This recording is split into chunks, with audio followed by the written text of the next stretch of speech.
Hey, folks, thanks for tuning into the BAM podcast. We have a very special episode today with M&M developer Alex Thomas joining us to run us through should we call it a demo session of 4E? What would be the best way to describe it? It's a playtest session, I guess.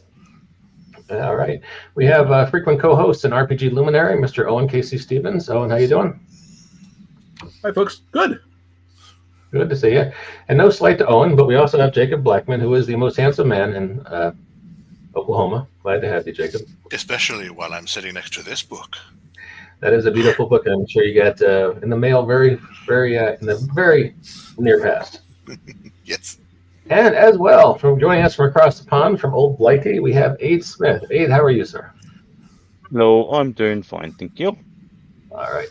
I am going to share our... I'm sorry. I forgot. We're playing our theme song. Forgive me. This is contractually mandated. Just 1 second.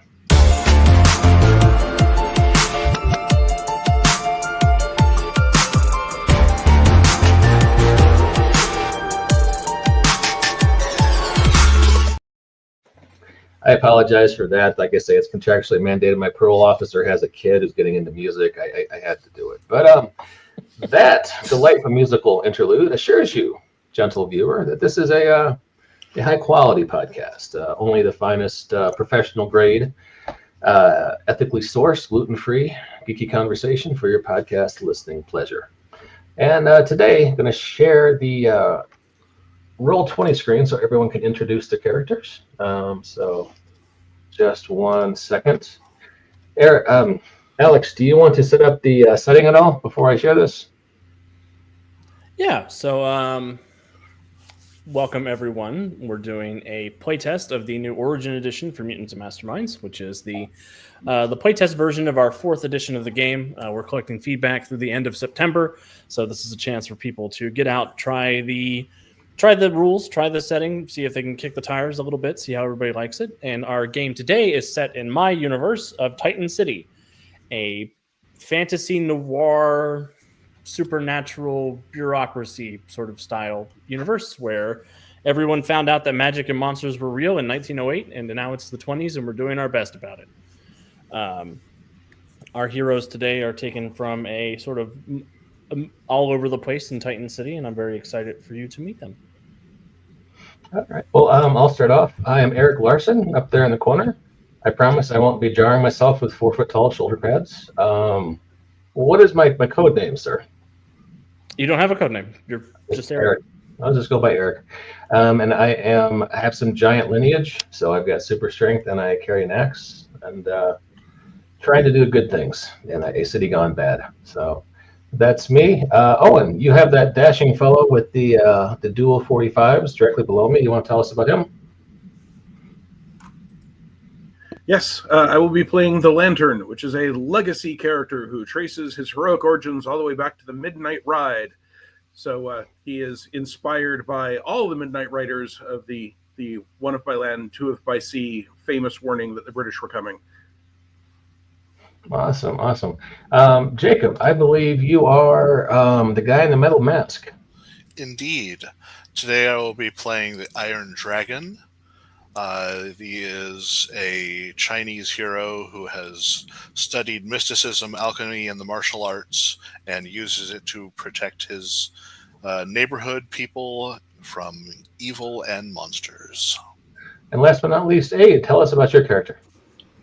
I am playing Isabella Thorne. I have a little bit of mystical powers, a little bit of prediction in the future, looking in the past, a little bit of fortune manipulation, and I'm a good street fighter as well, because I did some stuff during the war that means I've got a bit of fighting expertise as well. Okay, excellent. And that's who we've got today. I will stop sharing the screen, and Alex, take it away, sir. Yeah, I'm Alex. I'll play everybody who's not them. Also, hi, Og. I didn't know Og knew who Aid was, so that's awesome. And Michael in chat. So, without further ado, everybody, you will start off with 1 hero point, and I will mark that down on my end back here, but if you can also keep track of your hero points, that would keep me honest. So, Titan City, 1927.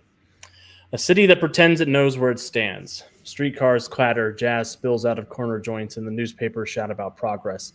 But beneath the glitz and grime, there's a trap door, an old creaking hinge into something much older than civilization. Club Tartarus isn't just a nightclub. It's the drain at the bottom of reality. The place where the sediment of dead universes piles up like layers of ash. You could hear it in the band's trumpet if you listen long enough. You could taste it in the liquor. Bitter, eternal. Tonight, the house is full.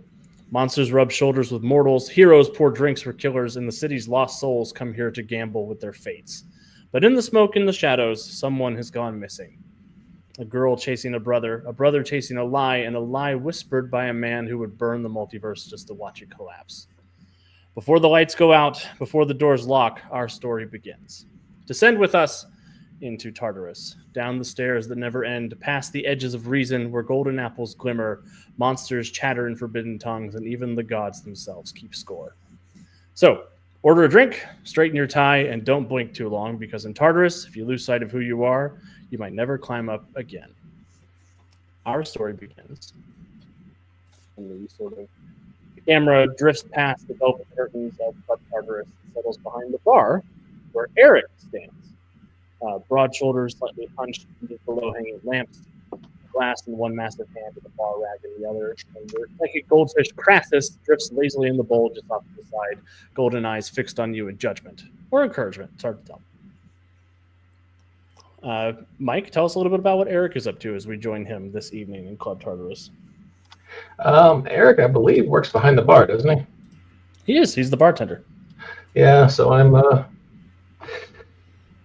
sitting here serving drinks at the bar, saying to the piano player, "Man, what are you doing here?" Surveying the motley crew who've found their way into my establishment and seeing if there are any troublemakers among the usual bunch. Yeah, as you're sort of scanning the group of people who are here, you do see there's a woman in a silk dress.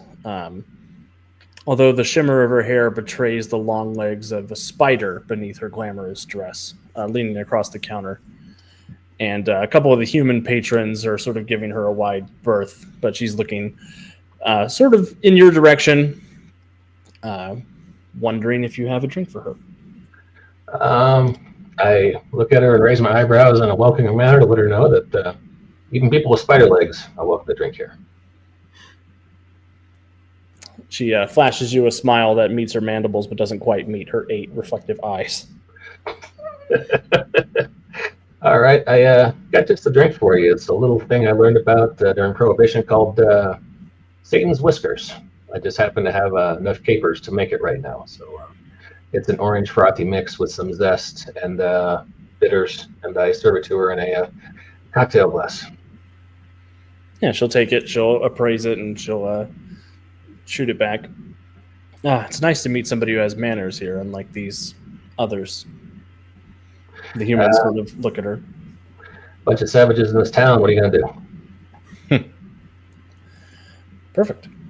The camera pulls back yet again from the bar and settles on down across the dance floor over to a group of tables where Isabella sits, coolly and opposite her opponent, a man in a toga with a crown of laurel balanced carelessly on his head. Julius Caesar is sitting across from you, and you are playing a game of liar's dice. He's got a couple of stacks of gold coins next to him that you have been slowly whittling away from him. What's Isabella up to as we join her in this scene? So I am hoping that at the moment that is more due to luck than using my powers. But I'm tempted to use my fortune powers and my predictive powers to win a few more coins if things are looking bad in the future. Yeah, sure. He looks at you and he says, "I know not how you keep managing to swindle me, but I will know the state of my fate. Tell me again." And he goes to see how many dice you have. Right. And then if you'd like, you can make a deception check for me. See how... Yeah. Okay, my deception is 10. And I got a 5 on the D20. So 15. Yes. Julius Caesar gets a natural 20 on his insight check. Oh, nice. For the first time in history.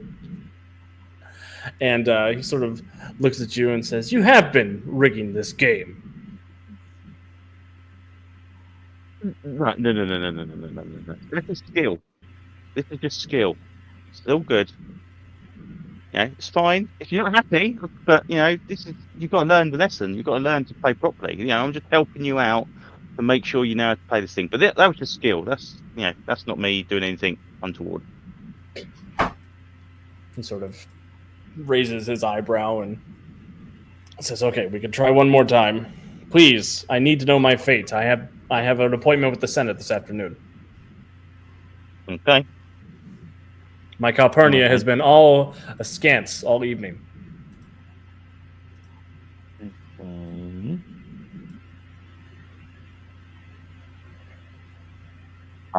Right. Have a look. So I can predict the future once per adventure. I can predict the past twice per adventure, but it's only in the given location. Oh, you don't have to use your powers for this. This is I'm just thinking maybe I'll just try and just say, it's gonna be fine. Don't worry. If whatever's happening today, it's all going to be good. It's going to be the best day that you've had this year. It's going to be fantastic.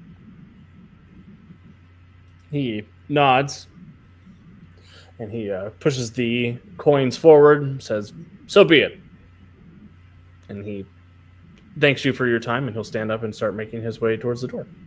Okay. Meanwhile, elsewhere in Club Tartarus, we join the Iron Dragon. Jacob, can you tell me a little bit about what the Iron Dragon is up to this evening as we join up with him? I believe the Iron Dragon has been keeping his eye on a certain spider lady that he's been worried about recently, prowling the streets. Making sure she hasn't been walking off with anyone who doesn't have it coming. He's fine with monsters if they, make their prey of people who aren't exactly nice or otherwise, but he wants to make sure that she doesn't leave here with anyone innocent. So, give me an insight check. Let's see here. That's 8 on the die, gives me 16. With a 16, as you're sort of examining her from across the bar, there is a... she has almost this electric presence that she's bringing to bear on a couple of the people at the bar. But she seems mostly interested in Eric. Okay. Well, knowing what I know about Eric, that's a man who can handle himself. So, if she decides to make a meal of him, she has what's coming to her. That's fair. But otherwise, he's going to eventually make his way to the bar to let his presence known for the evening, heading his way to her. Well, I rolled a 1 to see if she noticed you were in the area, so you could surprise her if you'd like. She is unaware that you are here, keeping an eye on her. He's just going to slide up into the stool next to her.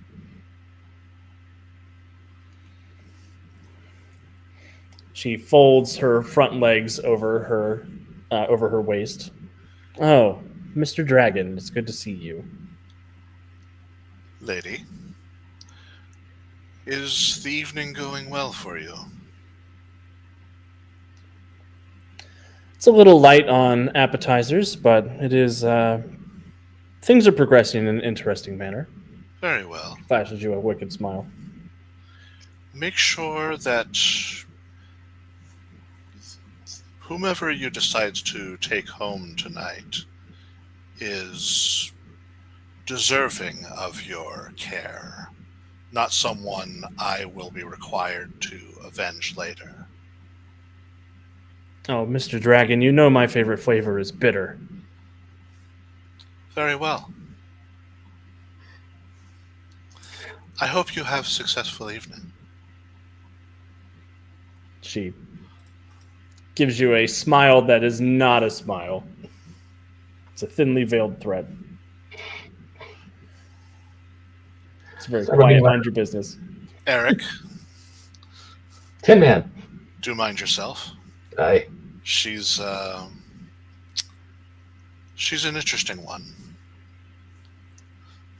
Can I get you anything while you're up here, Iron Dragon? Never while I'm on duty. Fair enough. I apologize to the Spider Lady for us being loud on appetizers. I explained the kitchen's understaffed at the moment, but I'll see what they can do for her. She genuinely laughs at that. Like, brushes her hand against your shoulder. You're so funny, Mr. Larson. Oh, thank you.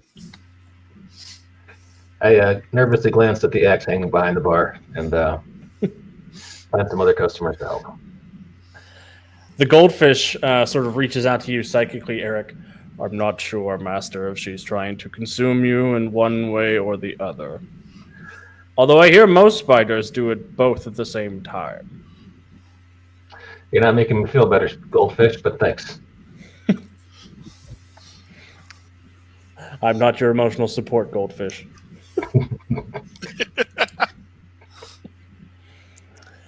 And meanwhile, last but not least, Lantern.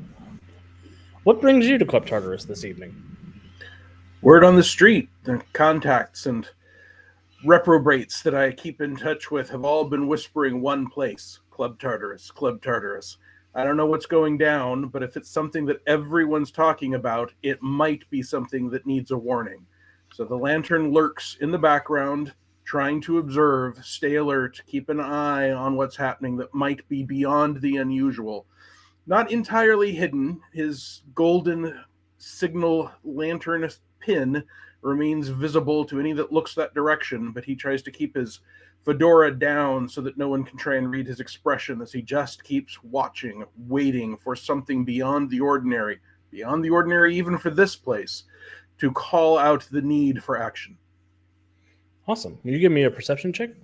Absolutely.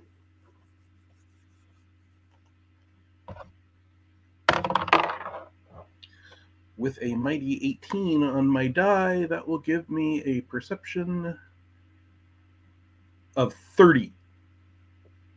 Wow. So yeah, the Lantern is very perceptive. As you're sort of scanning the crowd, you do notice the thing that sticks out is somebody who anywhere else would not have stood out. There is a human woman, dark skin, sort of close bob of black hair, wearing a black and gold dress. She's got black gloves on. She's got a little clutch.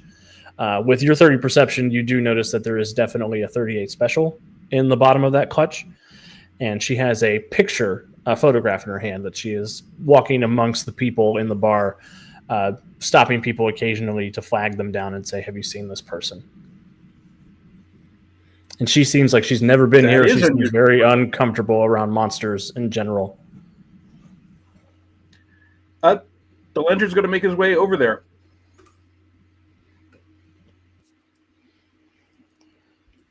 Awesome. She's just in the midst of being turned down by somebody who's like, leave me alone, lady. I'm just trying to have a drink. How do you make your approach? Openly, from in front of her, so it's obvious.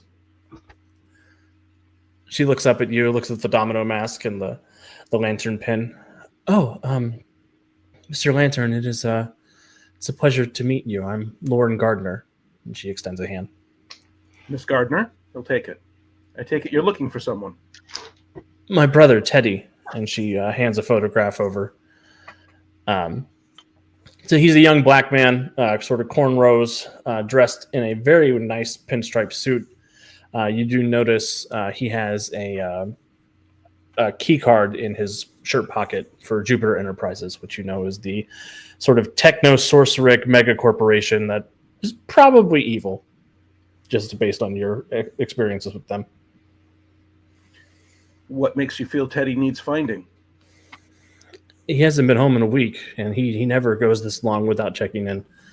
I mean, I know he's got that job up at Jupiter, but he always swings by to check on me. How long has he worked for Jupiter? Just about a year in research and development. he took the job to look into my condition. And she pauses and coughs for a minute, and she pulls away a handkerchief with a little bit of blood with this sort of swirling black ink in the center of it. That does seem to be an unusual condition. It's a curse. It's been placed on my family line. I'm the most recent recipient. But the last time I saw him, he said that he was Did it coming skip down to... Teddy? It only affects the female line. Our mother died of it, and he's been spending And I'm our sorry, entire the last time lives you spoke trying to him, to... he said, He said that he thought he had a cure, and he was going to Club Tartarus to talk to Mr. Powers about it. But that was a "Have you week seen ago. Mr. and Powers this no, evening?" No, I don't even know how to ask for Mr. Powers. And there's Walt Rebelliard, friend of the show. Hey, Walt, how you doing? Well, let's move up to the bar and see if the bartender has any advice for finding Mr. Powers. Ain't nobody see Mr. Powers. Ain't no way, ain't no how. I'm kidding. I heard that in a movie. I thought it was fun. Listen, he's in the back office. I'll go see if he's available, okay? Be nice to the spider lady. She thinks she's sweet on me. And I go into the back room to see if Mr. Powers is available this evening. Awesome. Eric, you make your way to the back room where, sure enough, Mr. Powers is in his office. He's got his purple smoking jacket on. He's got a cane leaned up against his desk. His white hair sort of comes almost like skeletal hands reaching out of a grave out of his head.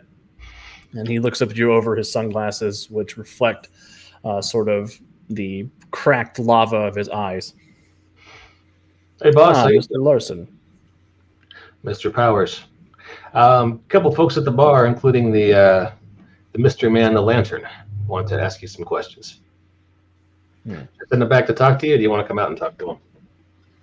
Or should I tell them you're otherwise indisposed this evening? Keep them here. I will see them after close. All right, fair enough. I go back out to the bar. I give the nice lady and the lantern the drink of their choice. And I tell them that Powers will be happy to see them after closing time this evening. They should hang out and enjoy the club until that happens. And she'll smile and say, I'll have a club soda. And anything for you, Mr. Lantern? I'll take an Applejack. Applejack. I was going to guess that. And I pour him an Applejack. And I sip my tumbler of mead and warily watch the crowd as the night progresses. Excellent. I'm going to rotate, but I'll be back to be with you when you're ready to see when Mr. Powers is ready to see you. Okay. I'll stay here.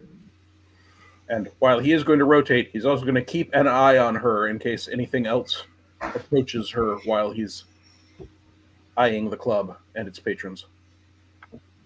Awesome. Is anyone else going to approach her? I periodically check on her to make sure she's okay and to offer drinks or whatever else she might like from the establishment. Yes. The Iron Dragon will approach the lantern while he's making his rounds. He will absolutely stop and allow the Iron Dragon to approach him. It is rare when you come out to club. What brings you here? This club's name is on the lips of every lowlife reprobate and cat burglar from here to the coast. I suspect something is coming close to coming down, and it may involve that young lady's search for her brother. Anything I may assist you with? We're going to be speaking with Mr. Powers after the club closes. You're welcome to join us. I will stay. Excellent. Shall I keep an eye on her for you? I would appreciate that. Very well.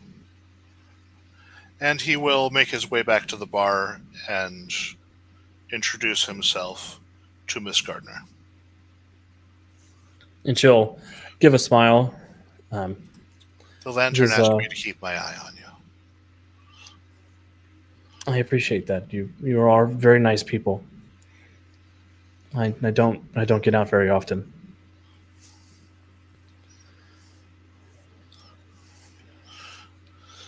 And she sort of looks around. How do you get used to all of this? It is not an easy thing. One that is.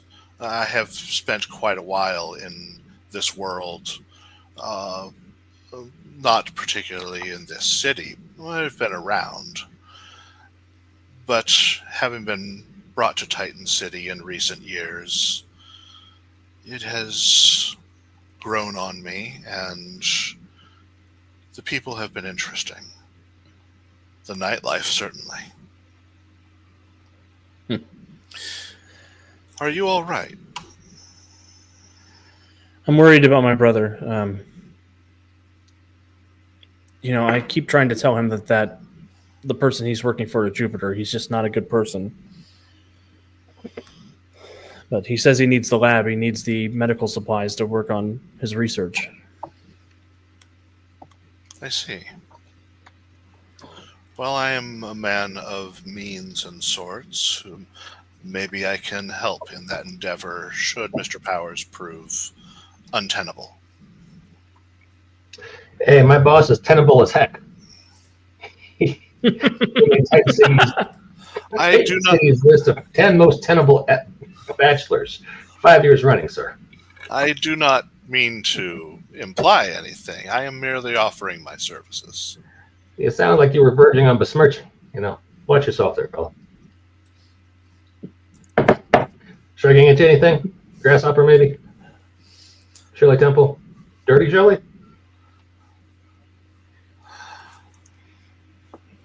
A sarsaparilla will be fine.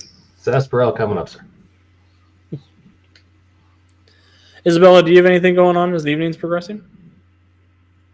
So I will just keep an eye on what's been going on from a distance. Obviously, I saw Eric talk to this lady and then go back to the office. I am, according to my sheet, the second in command, effectively, of this establishment after Mr. Powers. So I will let them do it, let them sort things out. But I'll just keep an eye on her from a distance, just have a quick look around and see if anyone takes an interest of her apart from these people currently doing so.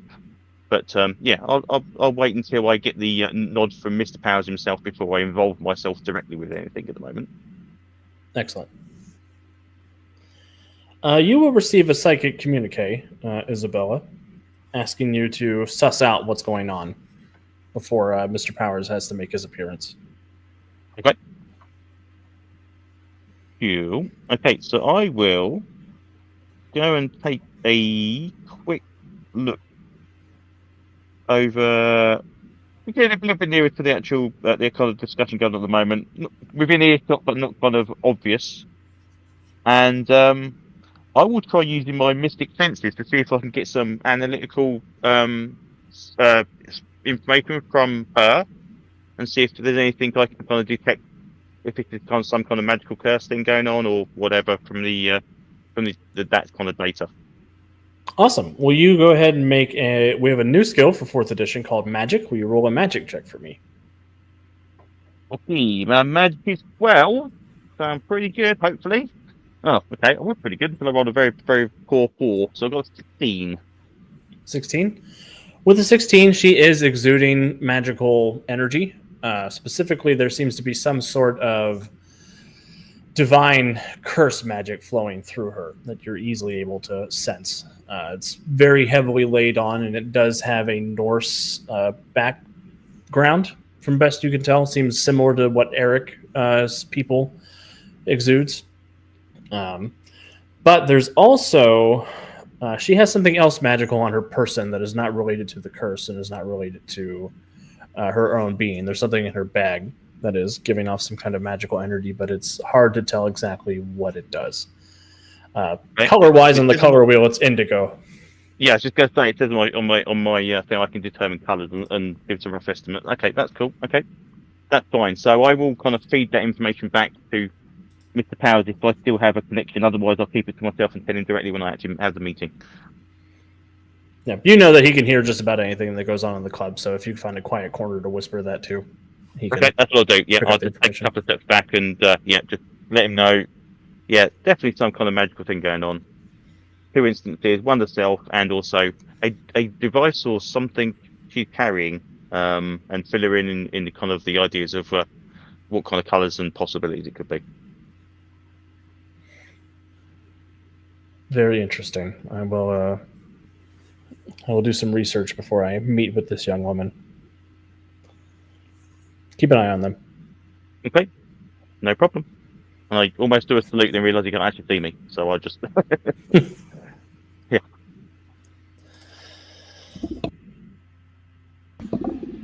Awesome.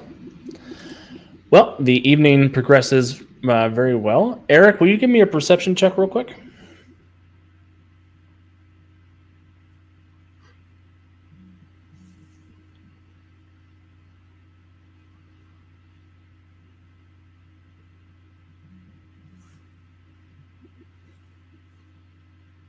You are muted, Mike.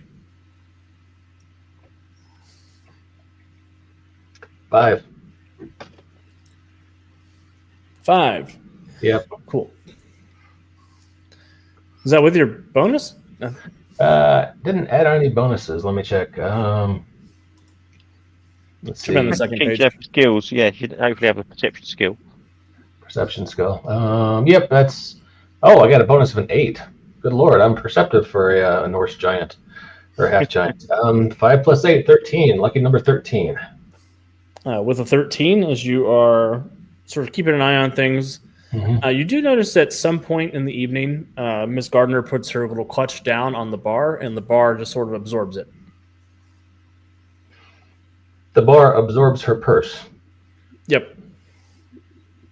You think Powers may have taken it to see what's going on and with what device she has. Okay, so I think my boss is handling it, so no need to raise an alarm then. So okay, I'll just note it for conversation later that the bar can eat things when it wants to. So.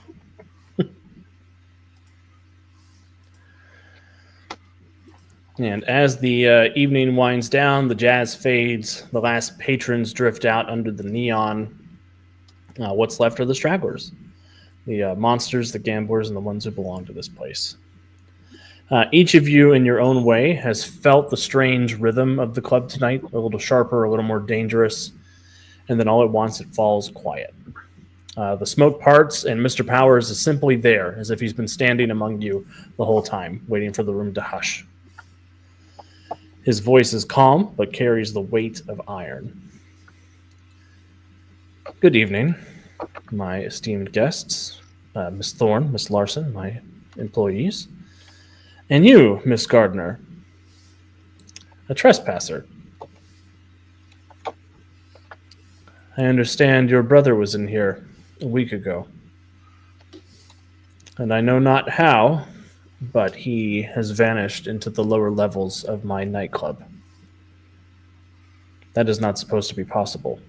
And he lifts up the clutch that she brought in, and he pulls out a little, it almost looks like the horn of a phonogram, small, attached to a little cube, with a dial on the side of it, with a large purple gemstone in the center.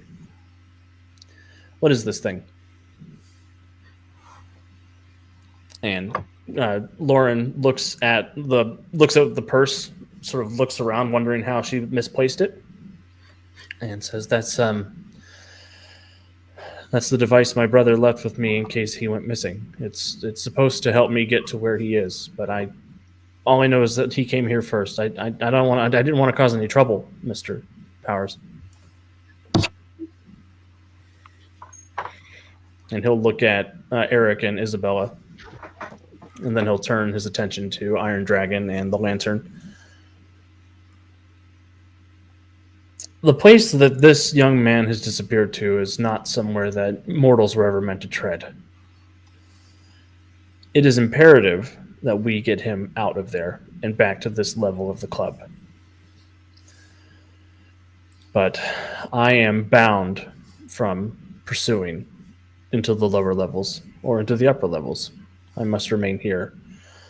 So I must ask the two of you for a favor. If you would be willing to accompany my staff into the depths to retrieve young Mr. Gardner. While we're gone, will you be responsible for Miss Gardner's safety? Of course. Then it is the function of heroes to go where angels fear to tread. Hey, we're not going to Jersey. We're just going downstairs, okay? Sorry. It just came out.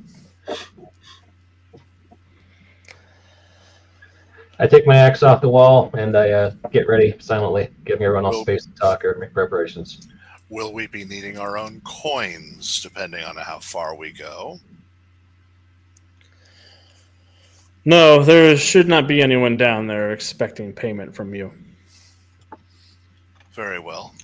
I suspect anyone down there will be rather surprised to see anybody from upstairs. And I do not suspect you will be welcomed with open arms. Miss Gardner, if that device is what Thomas used to get where Mr. Powers feels he should not have been able to, we may need it to follow him.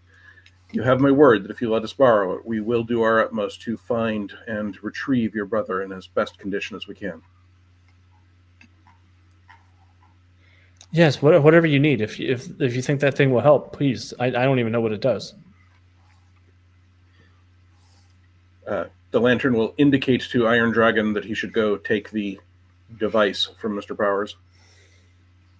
He'll go hold out his hand. Powers will hand it over to you. I would like the two of those things back when you return. Well, as We they do our are best. the possession of Miss Gardner, they shall be returned to her.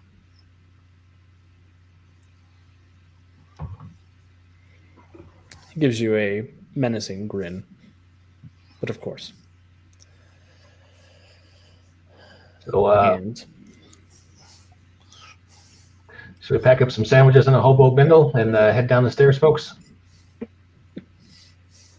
Lead the way, Eric. All right, I got the axe handy. And we're heading downstairs into the He's spooky... Oh, what? Iron Dragon will slide the device into one of his many inside pockets that he keeps his alchemical potions in. Fair enough. You and your patent medicines there, buddy. I don't know. Eric, Crassus will look forlorningly at you from across the bar in his goldfish bowl. As long as not the spider lady leave without incident, or is she still sitting at the bar looking at me through a... No, she left when it was closing time. Okay, that's probably for the best. So, all right. Take me with you, Eric. I crave violence. One day, my friend. One day. He just sort of floats sadly to the glass bowl and just bumps into it. All right. Head down the stairs into the spooky bowels of Club Tartarus. Axe in one hand. Do we need to carry, not to name drop, do we need to carry a lantern or flashlights or something? Or other Wouldn't walls? hurt. Sure. Okay.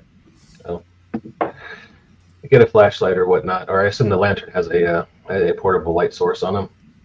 In fact, he can touch the pin and a beam of light, like from a strong flashlight, will shoot forth. All right, buddy. I think you're on point then. I'm right behind Lantern as we descend the stairs. Awesome. Yeah, Powers will raise a hand and a door will appear from nowhere with a velvet rope in front of it. The velvet rope will unhook itself and the door will open.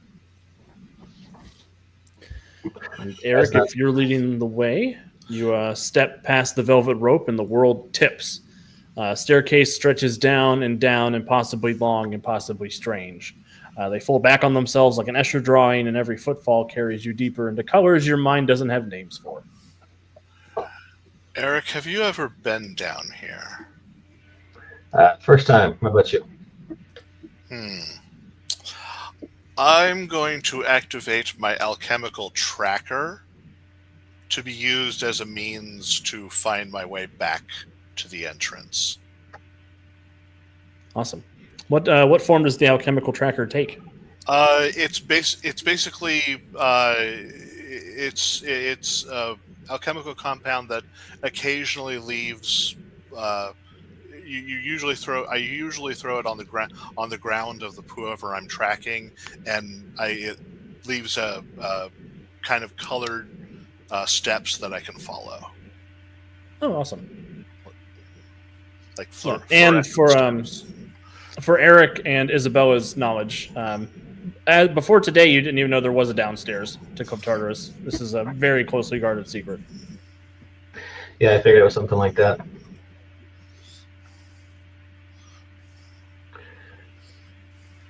It's not just a spare pantry. We keep the good liquor. There's all kinds of strange stuff down here, folks. This will hopefully help us be able to find our way back in case of any minotaurs.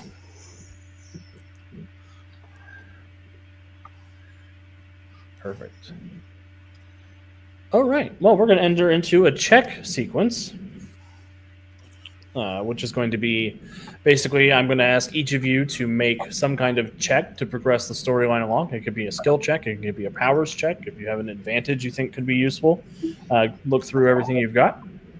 I'll have you each go in turn, and then we need to hit a certain degree of success before we hit a certain degree of failure, and we'll go from there. So I will start. Iron Dragon, since you've got the alchemical tracker going on, I'd like you to make either a magic check or whatever you think is relevant to see how successful this is at keeping track with how strange and extra dimensional this space seems to be. Okay. Yeah, I'll go with magic. 7 on the die plus 13 is a 20. That is 1 degree of success.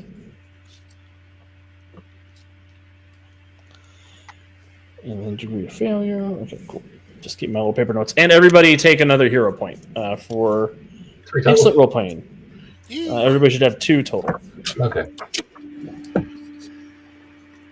Yeah, I forgot to mention I give hero points for good role playing, for jokes I think are funny, jokes I think aren't funny, vivid descriptions, suffering, setbacks, and your complications. I tend to give them out at the beginning or the end of scenes, so please don't feel like you need to have a huge Alex, stock. I don't know that you want to tell people that you give out hero points for jokes that aren't funny. That's dangerous. I keep it vague for myself, so you never know if I think the joke is funny or not. All right. So, with your 1 degree of success, Iron Dragon, you keep the tracker on, and even though gravity shifts in here, sometimes you're light as air, sometimes each step feels like it could crack bone, you're able to keep an idea of where you are going through this impossibly long Escher staircase. All right. And in your path, you guys could see sort of the line of the alchemical tracker on the staircases you've gone by. Even though some staircases it feels like you haven't quite arrived at yet, some you've been past, some it seems like you never could have gotten there in the first place. Isabella, what would you like to do to help get the heroes downstairs? Okay. I will take a step in and let's have a look.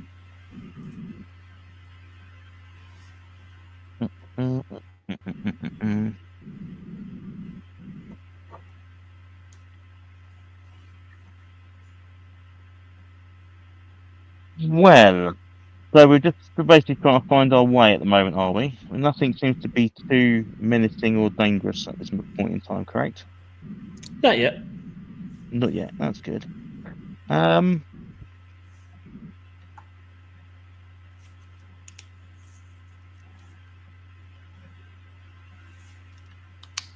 I mean, I can actually project, but I don't know if that's worth trying. But it does leave my body vulnerable. Maybe at the moment we'll keep that as a backup. I think I'd just basically just try and make it like a magic check to see if I can work out how this realm is actually functioning and kind of try and get an idea of how the physical nature of it actually functions. Yeah, you can use basically your magic in conjunction with like your ability to glimpse the future to get an idea of how it all works. So go ahead and make a magic check for me, and I'll give you a +2 circumstance bonus for your seer abilities. Okay, so in total that would be a 19. 19 will be a degree of success. Okay, you're good. So what does it look like as you are helping, as you're using this ability to guide the party forward?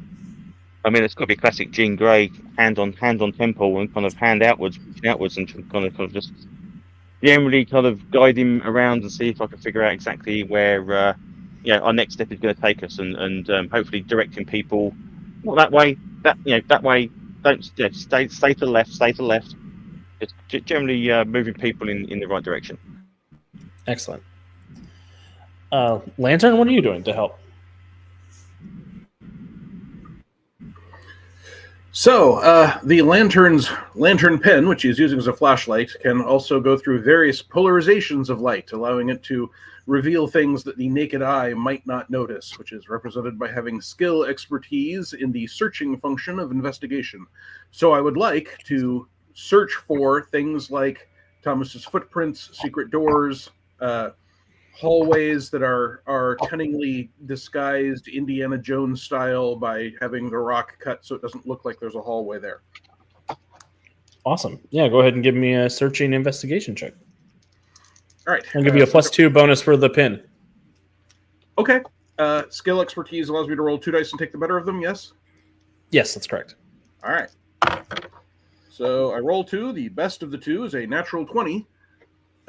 Which with my investigation, which is normally 14, would actually be 16 with the +2, which will give me a 36. Wow. That is 5 degrees of success because of the extra degree for the natural 20. Investigating and finding clues, especially those that can be found with his lantern pen, is very clearly right in the lantern's wheelhouse. Yeah, I will say I'm going to give you some narrative control, but I will let you know that you do find some semblance of Teddy's passage through here. What does that look? How does that take form in the story? So, playing the light back and forth, at one point he will crouch and shine the light directly on the ground and spin it until it comes to a polarization level where everyone will be able to see the outline of a footprint.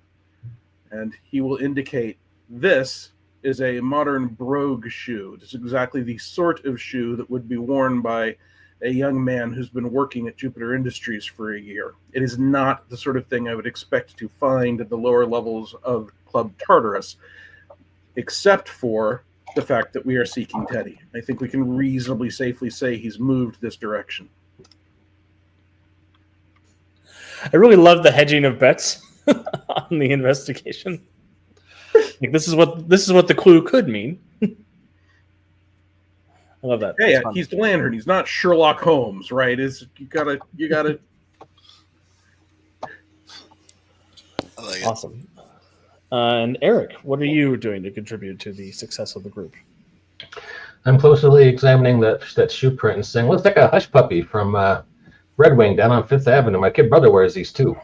But then I think deeply for a second and pulling on my Jotun heritage, I try to stare at the footprint and see if I can aid the lantern in intuiting where it might go to next.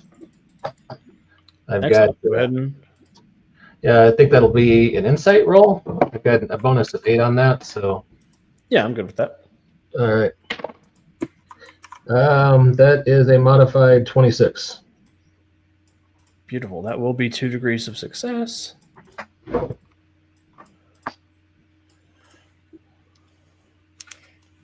Which you all have blown through what I wanted you guys to get, so good. Good job. The goal was 7 degrees of success, and you all have already hit 9 after 1 round. So we're overachievers like that.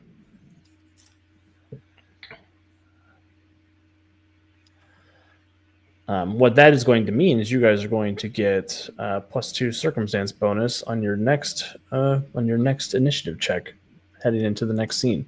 Not that there's going to be a fight or anything where you're going. No. We might just be making initiative checks to call shotgun when we get to the car. Right. It's gonna be just fine. So since we just did a bunch of skill checks and we are doing a playtest, you already mentioned that a natural 20 increases the degree of success by 1. Would rolling a 1 decrease your level of success by 1? It would. It does not automatically mean that you fail, but you will need to get at least one additional degree of success to not fail with a natural 1. Okay, good to know. And a natural 20 will always give you at least 1 degree of success, even if you ordinarily would not have succeeded on the check. Gotcha.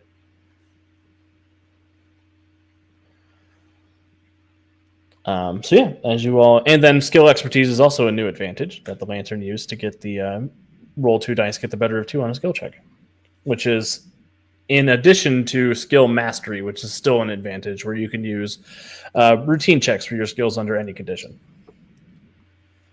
So just a couple of different ways we're trying to increase the usefulness and the versatility of skills as opposed to just advantages and powers. I mean, some of it is because I'm building a pulp era mystery man, but like a third of my points went into skills. Yeah, and I'm hoping they'll still be, though they will feel like a third of your usefulness by the time we're done. They sure have so far. Perfect. Well, after navigating this insane staircase, the stairs do open onto a tangled forest of roots. Each one as wide as a city street, arcing and twisting in every direction. You do hear the crack of, sounds like laser fire maybe up ahead. There's the high-pitched chittering of angry rodent voices rattling your skulls. And up ahead, you can see a group of giant squirrels armed with spears and shields, magic sparking in hues that none of you have ever seen. And in their path is a young man with a big-ass gun trying to keep himself safe from them. It says something about what our life in the 1920s is like that we recognize the sound of laser fire. Yeah, it's a crazy town you all live in. Does the young man with the large gun fit the description of Teddy that we have gotten? It does, although he is wearing some kind of modified gas mask. He has big goggle glasses on. He's got a massive, almost like a steampunk power pack on his back. He's got some metal armor, and then the weapon he has is discharging some kind of magical laser. Okay. Is he fighting with the squirrels or against the squirrels? Against the squirrels. Okay. Well, I think it is time for these squirrels to taste my wrath. You guys up for this fight? Gas mask? Do we know why he's wearing a gas mask? That's a good question. Thank you, Leonard. There doesn't seem to be any reason he should be wearing a gas mask. He just seems like he is. The air is breathable to you all down here. But he seems to be coming from a science background instead of a magic background, so he might just be playing it safe. Maybe the squirrels just smell bad. They are rodents, after all. Good job, Teddy. You got a 2 on your initiative. They're related to Ratatoskr, the squirrel that runs along the Yggdrasil. Regardless, if they're a threat to Teddy, we need to at least drive them off, if not harm them severely. Can I try an intimidation roll against these squirrel warriors? Everybody roll for initiative first. Okay. Let's see. Everyone remember your +2. Yes, everybody remember your +2 bonus. I don't think my die has rolled above a 10 all night yet. 15 modified. Oh, wait. 18 modified. Sorry, I just saw the Also initiative. 15 modified. Yeah. I total of 13. Well, I'm still down at 15. Okay, and Oh, I have 19, 22, 24. Isabella's ready to fight.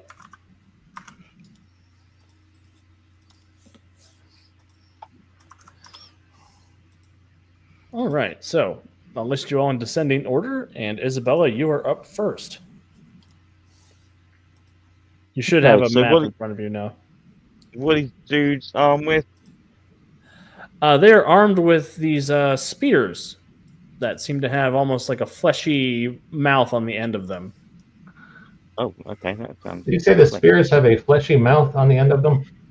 Yeah, it looks like the spears may be some kind of organism as well. The blade sort of wiggles a little bit, almost like a sharp metal tongue.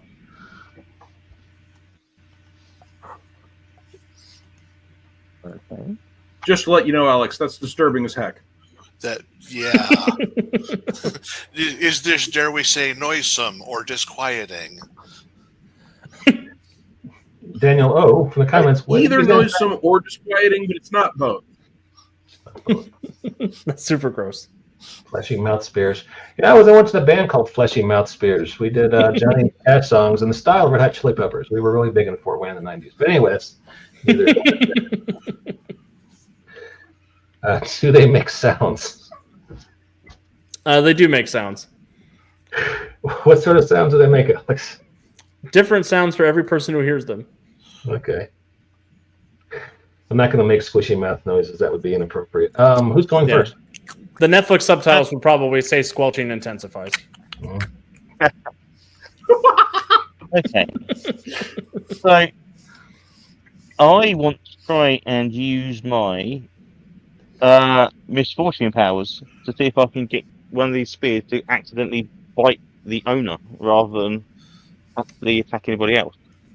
Yeah, that works for me. So do I want to hold back until he actually makes an attack, or do I use it beforehand and just kind of preload him with a misfortune event in his near immediate future? Well, the cool thing about your ability that does that, I think the power is you should be more careful. It's subtle too and insidious. So if you did it, they wouldn't know that you're the one who did it. It just happens to them, and they have a bad day. They still get a will resistance check against it to see how bad it hurts, but nobody knows that you're responsible for it. Okay, then that's what I will do. Yeah, it's perception range, so anybody within distance. Range damage is 8, resisted by will, subtle 2, and insidious, yes. So that's what I will attempt. Yeah, but it's perception range, not perception area. So it doesn't affect everybody that you can see, but it does affect somebody you see. You don't have to roll to hit. Anyone It's really handy. off as a distance. Yeah, cool. Okay. So we'll get the nearest guy, because he obviously old Squirrel Nutkin's going to be probably charging in pretty quickly. So I will. I will ping this guy here and give him the old bad juju. And yeah, okay. Perfect. I'll roll a will save. What's the rank on that? It's 8. It is damage is 8. Yeah.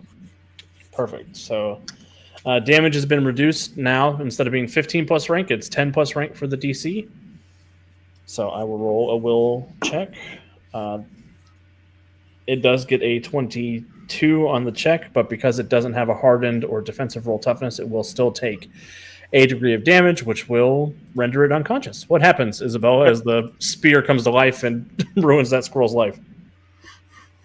There you go. Perfect. And you have takedown too, I believe, so you can keep attacking the squirrels since they're minions. Oh, they are minion level, are they? Okay. Right, then, so can I use the same thing again, or do I have to do something different? You actually have to use the same attack again, so... Okay, I will do that then. I will do the same to the nearest. He gets attacked by his spear. Do you want to go counterclockwise around the circle, or over here to the 4 guys on the opposite riverbank? I'll go one of the people next to the guy with the armor, so that maybe make this one a little bit more subtle. That maybe he takes a bit of a tumble instead. Awesome. And then the last one will resist. Wow, I'll make a note real quick, because I'm playtesting too.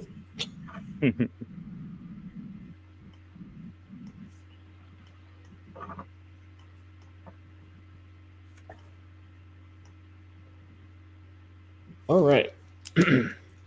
So yeah, Isabella, you use your magic and your menace to just sort of dispatch those 3 squirrels in quick succession. The squirrels notice this. They don't know where it came from. They just see 3 of their friends fall down, and they look around. These 2 are going to spring forward to try to attack Teddy.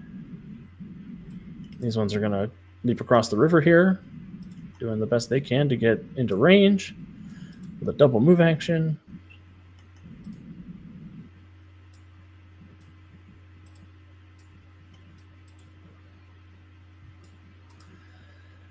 And these two are going to surge forward as well, coming to the riverbank, ready to try to fend you all off.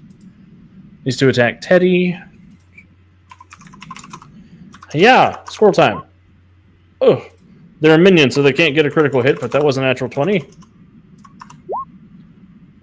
Both of those will hit poor Teddy, and he'll make a toughness check.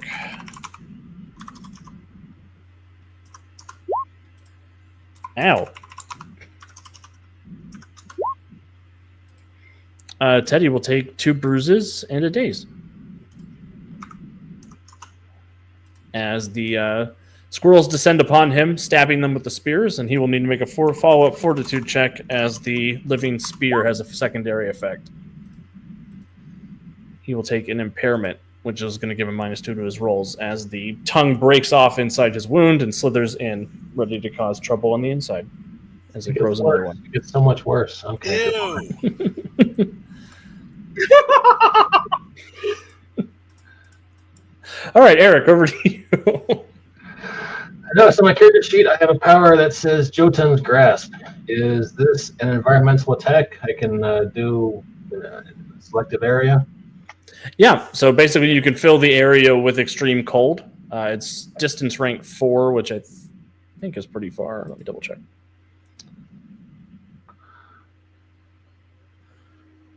Volume 4. You're able to fill an area of about 80 feet around you with freezing cold. Okay, so it's not targeted, it has to be around me, right? Right.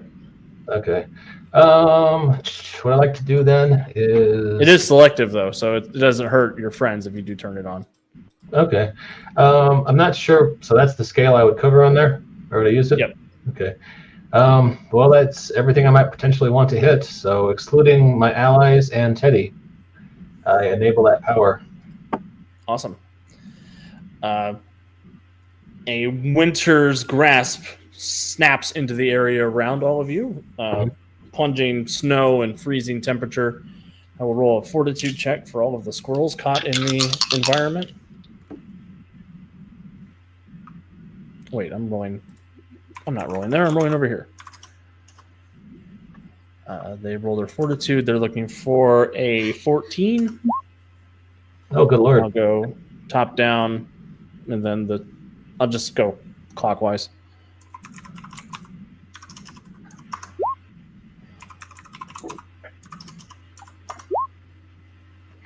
That's 1, 2, 3, 4. Success.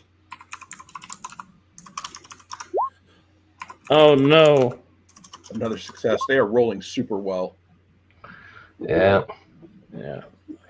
Can I... go ahead. One more minion, and then I've got the priest. Oh, this minion goes down. And then the priestess will suffer a degree of fatigue because she's not a minion. Okay. So I've got one minion fatigue the priestess. Can I make a quick intimidation check against them, or is that pretty much my actions for this turn? Yeah, so there's a new action in 4th edition called the Impress action that you are able to do as your simple action. If you want to hang out there by the stairs, you can basically substitute your movement in this Impress check. Okay. And you can use your Impress to do a coercion, which will basically, you can either coerce, which will allow you to force the minions to move their attitude to be maybe favorable instead of hostile, or you can try to daze them or demoralize them. I'm going to go for demoralize. Perfect. Give me an intimidate check. All right. You get a couple of bonuses. You do get a +1 bonus for displaying an impressive power. Okay. You do get a -5, however, for using it as a simple action. Oh, okay. Well, I have a 8 as my skill bonus on that. So you're looking at a +4 total after your penalties and bonuses. Okay. What's my target? Your target number is going to be opposed by their will. Okay. Can I spend a hero point and roll again, please? You can. All right, let's do that. That was a natural 1. And in true M&M fashion, if you roll 1 to 10 with a hero point reroll, you do still get to add 10 to it. So you're always getting 11 to 20 with a hero point reroll. Okay. I got a natural 11. You said I was -5 using a simple action, so that's +3 from my skill. And you said there was another bonus on that? There's another +1 for your environment power. All right, so that would be 14 altogether. 14. And they're minions, so they have to roll as a group against this. Their will. They are not demoralized, but only because I rolled really well. I tried, guys. So what is your intimidation? How does it take form? Do you yell at them? Do you pound your fist on your chest? How does my failed intimidation attempt take form? I hold my axe high in the air as I'm casting the wintry effects, and I tell them they can flee the field now and keep their lives where they face the son of the Jotuns.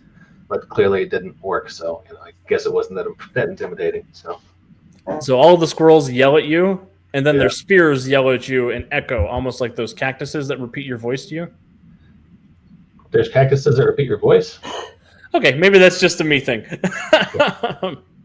There are these little toy cacti that people keep buying, like 20 of them, and when you say something, they repeat it. It's funny and dumb. I've never heard of it before. All right, that's cool. All right, I tried, guys. Somebody else's chance. All right, the lantern. Okay, the lantern is going to move, assuming I can get my figure. Where'd I end up? I moved and I don't know where I ended up. I don't see you on the map, sir. So I want to run to the little out. Oh. I was there and then I tried to move and I disappeared. You disappeared underneath the Iron Dragon. I found you. There I am. Okay. I want to move to the little outcropping there on the edge of the river, because here in a minute I'm going to try and jump over to that rock, but not this turn. So I just run up to there. And then I am going to fire, drawing my twin bronze-plated Colt 1911A 45s, like a good mystery man.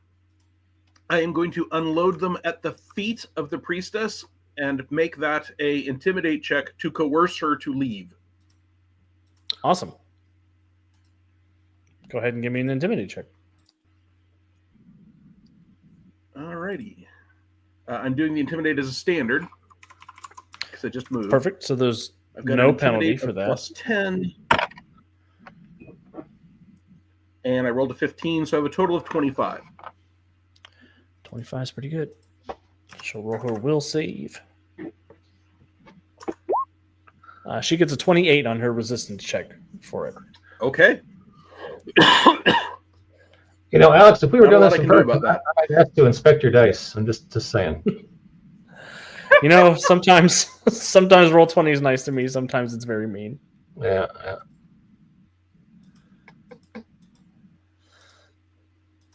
All right, and that's end of line. Awesome.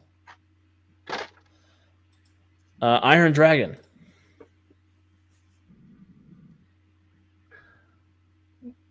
Jacob, you're on mute. Iron Dragon is going to reach into his robes, pull out one of his potions, bringing it up to his mask, and deeply inhales, at which point they activates his alchemical combat drug, and he goes Bane on them, getting bigger and giant as his armor plates buckle, as he gains 2 points of strength. And then I would like to use intimidation to against these Ratatosk's that are coming at us from the shoreline. Beautiful. I get an 18 for intimidate. 18's pretty good. Let me roll their little handy dandy resistance check. These ones over here by the shore fail by 2 degrees, so they are demoralized. That means that they're going to suffer a -5 penalty to all of their rolls, and they cannot get any closer to the Iron Dragon. He just stares at them with just His eyes looking like they're about to bulge from his sockets. Come, beasts, the dragon awaits. Oh no, that's real scary. They sort of chitter at each other. Their spears still up, but shivering and shaking, and at your sight. Priestess is going to take a move action in the direction of our heroes. As she skitters this way, she raises her branch staff, and she's going to unleash a torrent of arcane lightning upon all of you. So she's going to use multi-attack, which means she'll make 4 attacks. She'll get a -4 penalty to each of them as the lightning arcs out in your direction. And I'll start Lantern, then Isabella, then Eric, then Iron Dragon. So usually she's got a +11 to this roll, so I'm just down to a +7. So for Lantern, 21 to hit your defense, which will be your defense +10 is what I need to hit.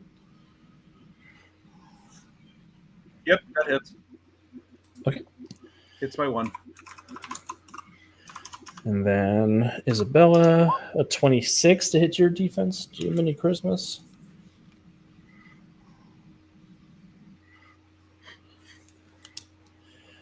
And then Eric, 19 to hit your defense. All right. And Iron Dragon, a 25 to hit your defense. Wow. I am struck.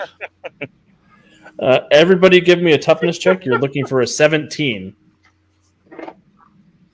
Anyone who has hardened or defensive roll or resistant or impervious toughness, if you get a 22 or higher, you won't take any damage. Otherwise, you take a bruise on a success, bruise in a daze on a failure by 1, stagger on a failure by 6, incapacitated on a failure by 11.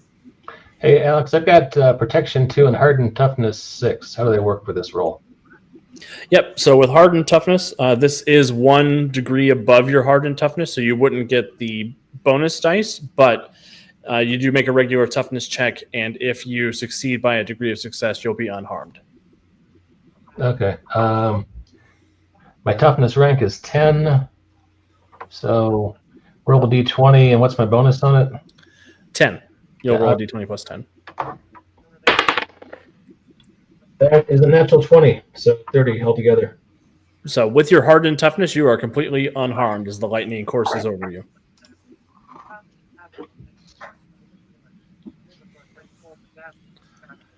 Lantern, what did you get? Okay, Alex, I got a grand total. Grand total of what? I got a grand total toughness check of 9, so I am burning a hero point. That's a good idea. 9.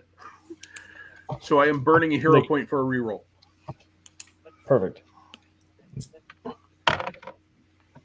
And my toughness is 5. My reroll will be 12, so I will get a total of 17. Total of 17. 17 was the DC, so you do succeed, so you'll just take 1 bruise.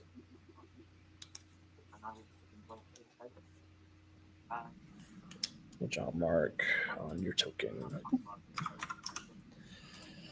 Isabella, I need a toughness check. -1 to future toughness checks. Yes, that's correct. Yep. Okay, so my toughness is 4 and I rolled a 16, so 20 total. Okay.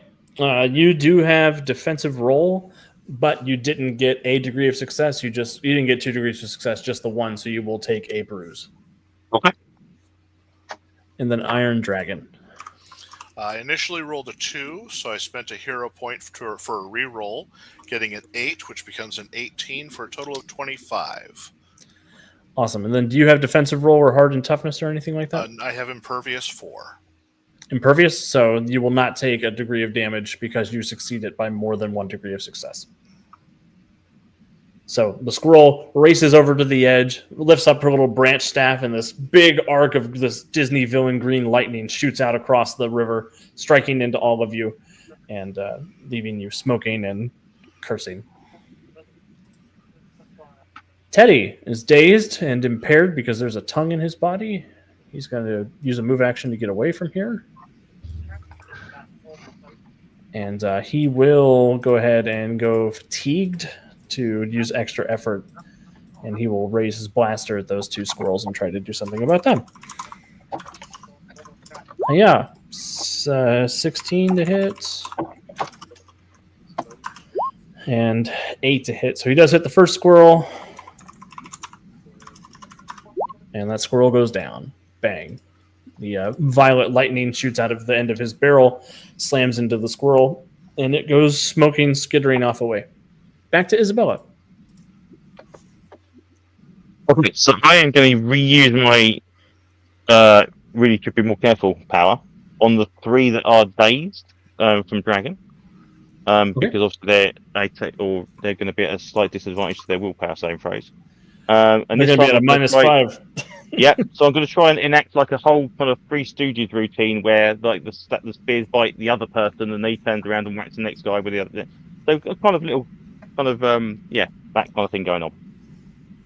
Yeah, the 3 Squirrel Stooges. We love it.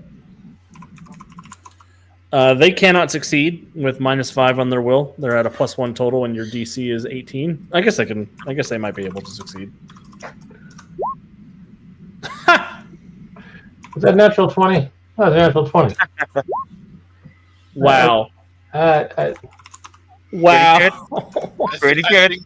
I think we should ban him from using these dice. Because we got to get him some real dice. Okay. So, I'm just trying to be transparent.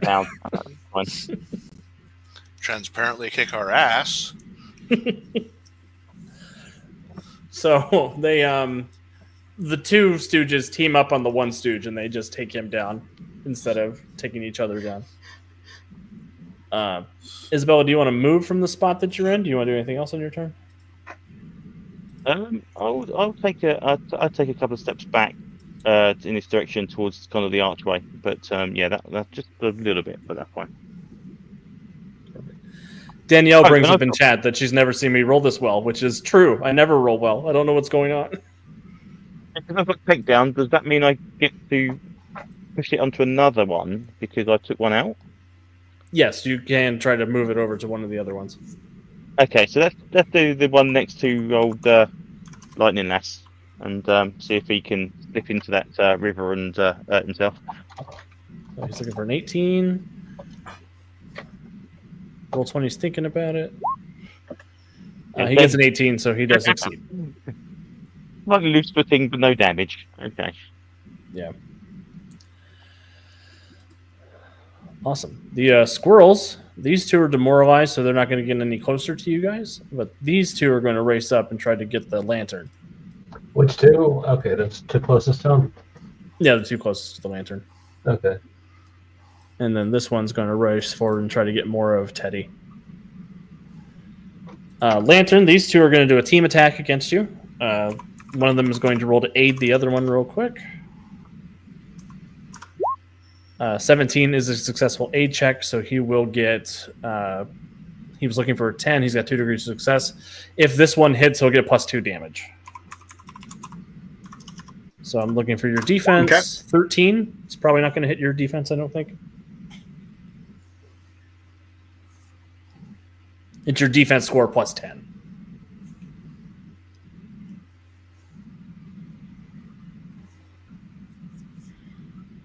Okay. Which I think for the lantern is I need a 20 to hit you, I think. Yeah, okay. No. So the squirrels jump forward. One of them tries to distract you, but you're much too cunning to be fooled by simple squirrels. Right. My defense is 10, so that gives me a 20. Yep. Here's the one for Teddy. 16 won't hit Teddy. And then these 2 over here are demoralized. They're going to back up, try to race out of the cold area at least. And they will roll a will save to see if they break out of their terror. Natural 1. And 16. They are both still terrified. Eric, over to you. I am very scary. You furry denizens of the Sylvan Canopy, you've taken up arms against my allies, and you shall pay. And I throw my axe at the guy just to the left of the lantern. Awesome. And I've got axe throw, range, strength-based damage, 2 penetrating, 2 homing, returns to Eric after attack. So, rolling to hit. Got a 17. That will hit. Okay. And your damage is strength-based damage 2? Yep. Penetrating Your 2. strength is 8? Yeah. Oh, man, I need a 20 on this. That will take that squirrel down. Can I capitalize on the death of that squirrel and try to intimidate the rest of the remaining ones, or is that too much? No, you can. It's still a simple action, so you're still at the -5 penalty for doing it as a simple action instead of a standard. But you can definitely give it a try. Okay, I hoist my axe, still dripping with the squirrel blood, high in the air, and say, "Rodent inhabitants of the Sylvan Sprawl, flee now, and you may yet live." Natural 8. That's not going to work. It might work. What's your Yeah. intimidate? Intimidate has an 8 bonus of 8, but I'm at -5 because it's a simple action, so it's a +3. So we're at 11, unless there are some other bonuses I don't know about. No, it should just be 11, but Okay. they got a 14. All right. We tried. So the squirrels chitter in fear, but not enough to affect their performance. All right.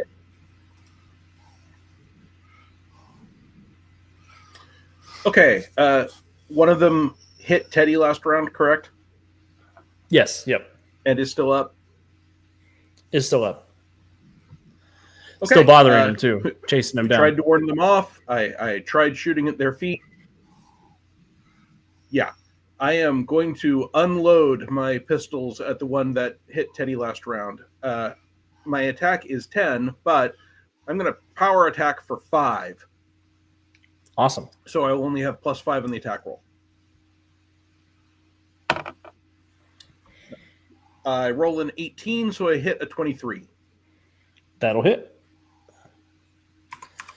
What is your damage DC +5? All right. My pistol is the standard heavy pistol, which is normally damage 4. It will be damage 9 since I unloaded both of them in the power attack. Awesome. So that'll be 19 is what I need on my toughness check over here for him. He'll get a 25. Good Lord. Yeah. The bullets sort of sink into the squirrel's living bark armor, and it looks over its shoulder at you, looks back at Teddy, and looks over its shoulder at you. Okay. Since I'm here, I'm going to go ahead and try to demoralize that squirrel. Awesome. I'll be at a -5, but I didn't go anywhere. I might as well make the check.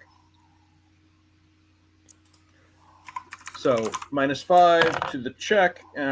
No, I've got a +10 intimidate. Normally it's down to 5 with the -5 for doing this as a move. I rolled a 7 for a grand total of 12. I got an 11, so it will be impaired. Get a -2 to all of its rolls. Okay. That's the one next to you, or the one that was attacking Teddy? This is the one attacking Teddy that I just shot. Okay. Awesome. Eric seems So to be he is- handling the ones attacking me just fine. The squirrel in front of you is like shaking his spear, like, pay attention to me when I'm stabbing you.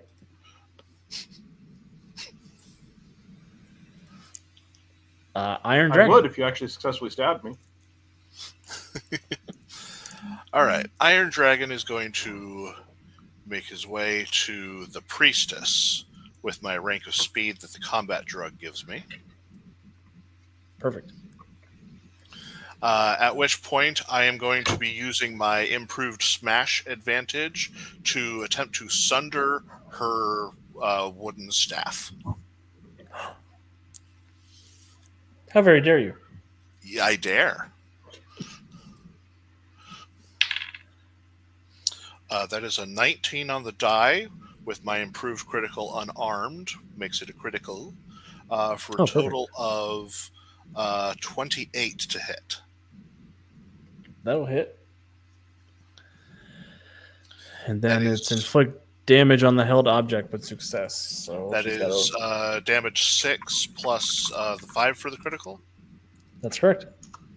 So damage 11. So looking for a 21 with her staff. It only has a 4 toughness. It almost made it. The Almost. staff is sundered. So close.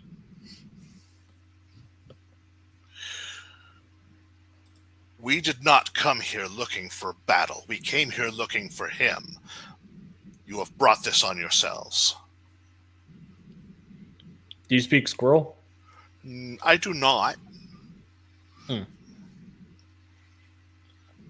She lays a string I of put a words lot at of you. languages on my character, but yeah, squirrel was not on that list. That's cool. I didn't know if maybe there was somebody had like speak all languages or something like that. Alas,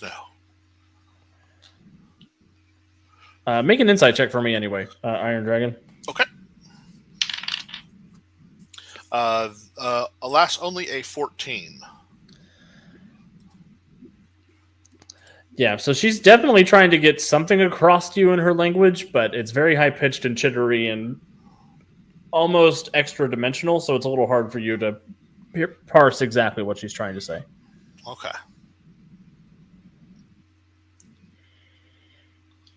But on her turn, since her staff is gone, she's going to skitter back a ways. Says, no one brought the Junior Woodchuck Guidebook. Nobody brought their Woodchuck guidebook. And she will draw a knife and try to grab a hold of Teddy and try to hold him hostage. She'll roll a grab check. And she'll get a nat 20 and hit Teddy. Not a 20s today. That's not Aye. a lot of 20s. Today's episode is brought to you by the number 20. Teddy will roll a strength check to see if he gets a voice. Teddy is fully grabbed by the squirrel. So she grabs a hold of his head, takes the knife, and backs up.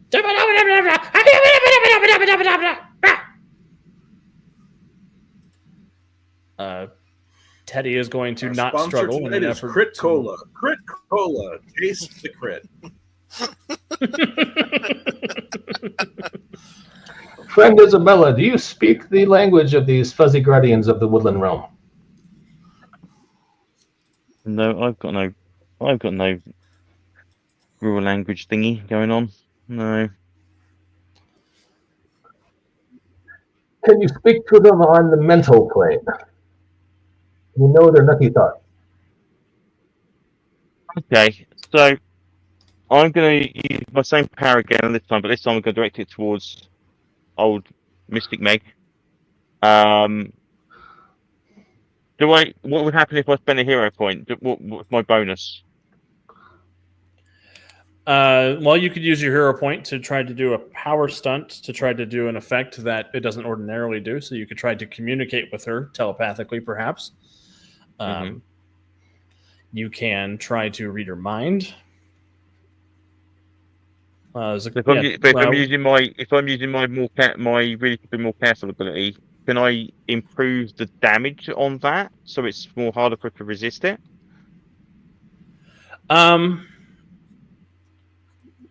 What you could do for a power stunt, if you wanted to, you'd have to remove the perception range, but you could add the power attack benefit to try to get +5 DC. The only problem is you do have to roll to hit whenever you're using something that has power attack. So you'd have to make you'd gain some points back from the power for taking the perception down to ranged. So we could get, I'm going to do the math on my end, but basically you'd have to roll to hit, but you would get +8 to hit and you could use power attack. So you could subtract up to 5 of your to hit to add up to your 5 of your damage. Okay, that's what I think I'm going to do then. I'm gonna focus it down, and do that. So, so my attack is 8 normally. Yep. So you would go to +3 to hit. You could combine that with all out attack to take up to 5 of your defense away to add up to 5 to hit to get you back to your +8 to hit. You'll just be vulnerable if somebody gets into melee range with you. And it has, Which seems unlikely my at this point. enhanced, yeah, does my enhanced defense from my prequel native defense already in my pen and my combat, or is that not included yet? It's already factored in. They've been factored in. I thought it would be. Okay. Okay. Well, I'll do that then. I will drop my prequel native stance this turn and pop that back up to 8 again. Yeah. Awesome. Coolio. I will Okay. roll. Go ahead and roll to hit. You roll a d20 plus 8. You're looking for a 19. Okay. Right. Here we go. Okay. 14. So yeah, 24. Perfect. That'll Nice. hit. Then I've got to roll a will save for her. That will save is affected by her demoralized, so she'll get a -2 to that. So she's looking at a +6 total, trying to get 23. Ooh, she fails by 12, which is 3 degrees of failure, which will incapacitate her. What happens, Isabella, as you knock the squirrel priestess out? Okay. Perfect.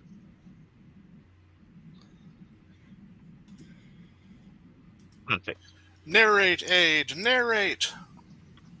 I would just make her, if she's getting unlucky, I'd make her kind of just drop the knife and kind of attempt to bend down and pick it up or something, and let kind of bang herself on matey's armor and knock herself unconscious. Amazing. The squirrels on their turn, the remaining squirrels are going to run and touch wood. And when they touch wood, they will meld into the trees and they will disappear. I'm going to give everybody a hero point, and that will take us out of combat. Excellent. Flee, woodland of usurper, small of stature yet vast of nuisance. Sorry, something about battle just brings out the Norse orator in me. Eric the Scald, I'm here for it. Did we just lose Owen? Oh no. Oh, and come back. He says he'll be right back. Okay, That was a 210. that was a 210. Yeah, in the private chat. Oh, okay. That was that was only 20 minutes ago. Well, I guess we soldier on. Yeah, that was about an hour ago, hour and 20 minutes. So hopefully he'll come back. I'll go ping him on Facebook. But I think we Typing roll 20. say what? He's typing typing roll roll 20. There you go. Okay. Trying to log back into StreamYard. Okay. I will run over to Teddy and see how he's doing. He looks pretty worse for wear. He's been beat up pretty severely. He's got bruising on his. He's got scuffs on his armor. He's got big gashes torn in. You can just catch the silver glimpse of the spear tongue sort of slithering in his forearm, and he's pulled out. Can I pull the tongue out, or is it already exiting on its own? You can give me a treatment check. Okay. Or if you're not skilled in that, you can give me a flat intellect check, see if you can get it out. I don't think I have any intellect. My bonus is only 2. Someone else might be better suited to this, but I'll give it a shot. I don't. Yeah, treatment. Yeah, don't have anything. So just straight intellect check. So got to roll high. Nat 20. There you go. Yeah. You grab a hold of the base of the spear tongue, yank it free. It wriggles a little bit before it dies in your hand. I shuffle off a few steps and throw it as far as I can before going back to Teddy to make sure he's feeling better. Yeah, he sort of looks up at each of you. Thank God somebody finally came. This place is a nightmare. Teddy, my boss wants me to ask you, what are you doing down here? Wait 1 second. Isabella, maybe you should be here for the questioning interrogation portion of the evening. So I will make my way over to where they're talking. I will make sure that the knife that old Mystic Meg had is no longer within her grasp in case she wakes up anytime soon. But yeah, Awesome. I will just go and let you. I'll just listen in. I'll let you do the actual talking. So, Teddy, you're kind of behind the velvet rope here, and we don't usually let civilians back to these levels. So, what gives, buddy? I'm down here looking for something that's going to cure my sister's condition. My employer told me that there are golden apples down here that can cure any ailment at the base of the world tree. I'm trying to find my way there. Now I see why the squirrels went after you. Those really were the children of Retatosk. Teddy, I don't think we can let you do this. Your sister, is the reason we have come here in search of you. She's been worried for you. Yeah, I think militarized forest scuttling vermin might be the least of your problems if you're going after Idun's apples, which it sounds like you are. So I think for your own good, maybe we need to have Scan back to the sunlight world to just for your own good. Because do you realize how long you've been down here? It's been 15, 20 minutes. No, sir. You've been here for how long did your sister say? Do you recall? Was it It's been a week? You've been here a week. Yeah, we need to get you out of here before you lose more time, and who knows what other strangeness can happen to you. I can't leave without those apples. I need them. My sister needs them. He'll pull the device that Miss Gardner had in her satchel. She also sent this with us. Do you know what this is? Yeah, that's the dimensional ripper that my employer gave me. That does not sound like a good name. Is that how you got actually in here? Because we've had to make our way down lots of stairs.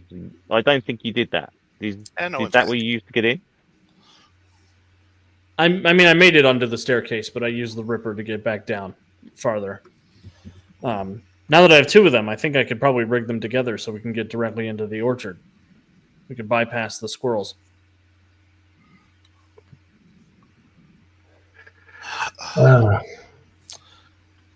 You ever bet the horse track, Teddy? You ever been betting on the ponies, and you think it's going okay, but you wind up several $100s in the hole with some guys with no necks and names like Guido, and you keep thinking, maybe I should just play one more race. This will get me back on top. Because, my friend, that's the situation I'm envisioning that you're in right now. Lantern, I'm glad you have joined us. You need to be caught up on the situation.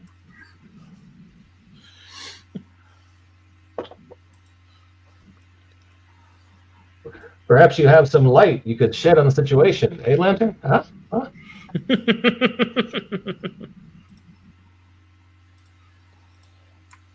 Teddy, whatever you're trying here, there are going to be forces arrayed against you, and your sister is worried about you. I'm worried for her too. This feels like the one thing that I can find that could really solve her condition. I can't leave without finding this thing. What if there are other means to lift the curse? I've spent 15 years studying my sister's curse. I haven't found anything. I know something of the mystic arts. I also know something about healing. There may be something within my power I can do.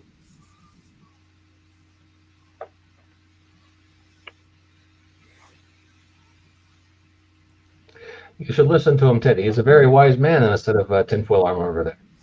Might be able to help your situation. Teddy, I presume before coming down here, you did at least a rough study of mythology? Yes, Do you notice, at least to the best of my ability. Do you notice the underlying theme of mortals trying to grasp too far and making things worse? Don't Icarus your way into this. I'd like everybody to make a group persuasion check. The way this works is the entire group will make a persuasion check, and if most of you succeed, the group will succeed. Oh, Alrighty. Iron Dragon will get a 21. Har har hardy har har. I have a 25. I got 19. Okay, everyone's rolling really good. I got 9. You got hero points you can spend there, buddy. Well, as long as the majority make it, is that correct, or is it everybody? That's correct. As long as the majority makes it, the whole group succeeds. So maybe old Mystic Meg twitches a little bit, and I'm distracted for a bit, and I kind of give her a bit of a swift kick while she's down, and then kind of look around and it's like, dang squirrel priest. And Teddy looks sort of at each of you in turn. Says, if we could find some other way, I'm open to it, but Well, don't know. perhaps we can ask the children. Does anyone here know a communication spell? Otherwise, I have to do this the long way. I'm more in the line of hitting things hard with an axe or looking like an intimidating side of beef. What is this communication with children you were talking about? Well, obviously, these beings only speak squirrel, so I will have to perform a ritual so that we can communicate. Are there any of them left in the area? I thought they all faded into the trees. No, the priestess is still here, getting kicked in the head by. Yeah. I just gave her a quick kick to the ribs last time, so I kind of just push her with my foot and go, "Yeah, she's still around. Give her a few minutes, she'll be up." Can I make a suggestion before we start with the voodoo and a mumbo jumbo? With all respect to the voodoo and mumbo jumbo, perhaps we should tie her feet together so she doesn't run off into the trees like her friends did a second ago. Very well. Okay. Otherwise, I will begin enacting a communication power squirrel language ritual. Awesome. I think I'll just need one rank of communication, or two. Yeah. For under, I don't know if I'll need to both speak and understand her. Yeah. Are you using? Are you going fatigue to do this, or are you going to use a hero point to avoid the? I'm using improvised effect magic for a ritual. Oh, you have the advantage improvised effect. Perfect. Yep. That's a new advantage, which is a free power stunt, basically, in terms Indeed. of M&M. And a 17 on the die gives me a total of 30 with the magic check. You know, I think that you have successfully crafted the ability to speak squirrel. And with a 30, I'll say you can even have it affect others so that everybody can understand each other in this upcoming discussion. So I'll pull out my little chalk and salts and candles, draw some circles around us and the squirrel that have the circles combine, all the complicated symbols, and then attempt to rouse her once everything's all set. Get some smelling salts for my alchemical gear. The idea of Eric speaking squirrel just makes me think of Crunk from Emperor's New Groove. Squeak, squeakerty, squeak, squeaker. Yeah, exactly. And as you rouse her, she sort of sits up, upright, tied to hands and arms tied. What's the big idea? What are you doing? Violence was not necessary. We merely enacted to defend ourselves. Trespassers! All of you, trespassing! And that is unfortunate, yes. We did not mean to trespass on your territory. We only came in rescue of this man. He is in search of the golden apples that grow on your trees to help heal his sister of a great affliction. Can you assist us in this? Why didn't he just say so? Because you were not speaking to us, you were attacking us. It is hard to communicate when you're attacking. We didn't start attacking until he started attacking. Well, he will have to answer for that then. He'll he'll look over to Teddy as if, say you're sorry. He sort of looks very put upon by this request. It is not my... fine. I'm sorry that I defended myself. Squirrels. It's the worst apology ever. He doesn't sound like he means it. Teddy, this is to help benefit of your sister. Fine. I'm sorry I didn't announce my presence. And I'm sorry I don't speak squirrel. You're speaking squirrel right now.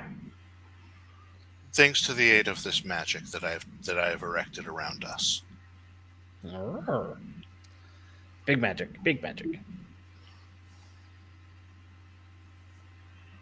Well, if it's the apples that you need, I can get you to the Norns. They'd be happy to negotiate. We would appreciate your aid in this effort. And especially if you can do so without us encountering anything dangerous. Oh, everything down here is dangerous. I understand, but I'm sure you, as the priestess of the squirrels, are clever and know your way around. She sort of puffs herself up. Her tail twitches excitedly. Of course, I am clever and wise and ingenious. Come, untie me. Let's release her from her bonds. Yes. Hey, it's Bear, Gen X TM. How you doing, Bear? We're playing Mutants and Masterminds 4th Ed with Mr. Alex Thomas, the developer of the line. So, good to see you, sir. All right, so we have freed the Squirrel Priestess, and we're heading to talk to the Norns to negotiate for Idun's apples. That's what the squirrel said. All right. I would like to make an insight check to see if she is actually going to be good as her word, or if she is going to lead us someplace less pleasant.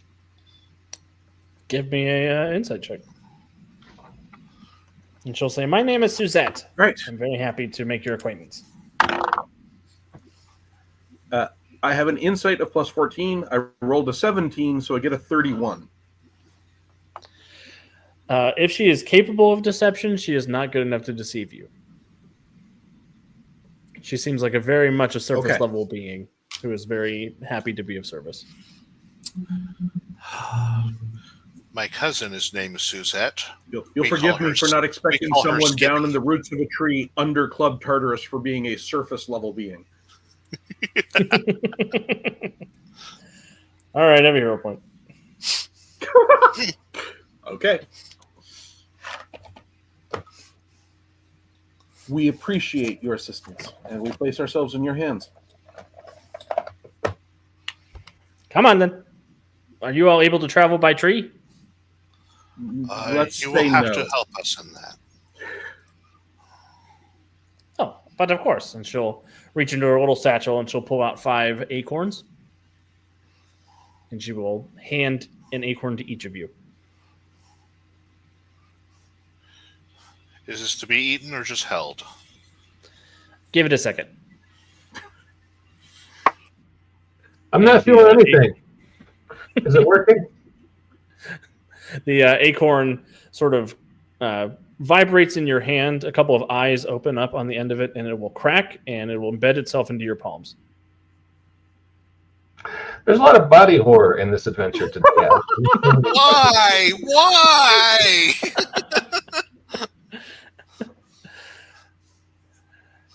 Now you can pass the ways of the trees. Very well. I guess now Teddy's that we looking can- at you all like we could have just walked. I guess now that we can see sounds.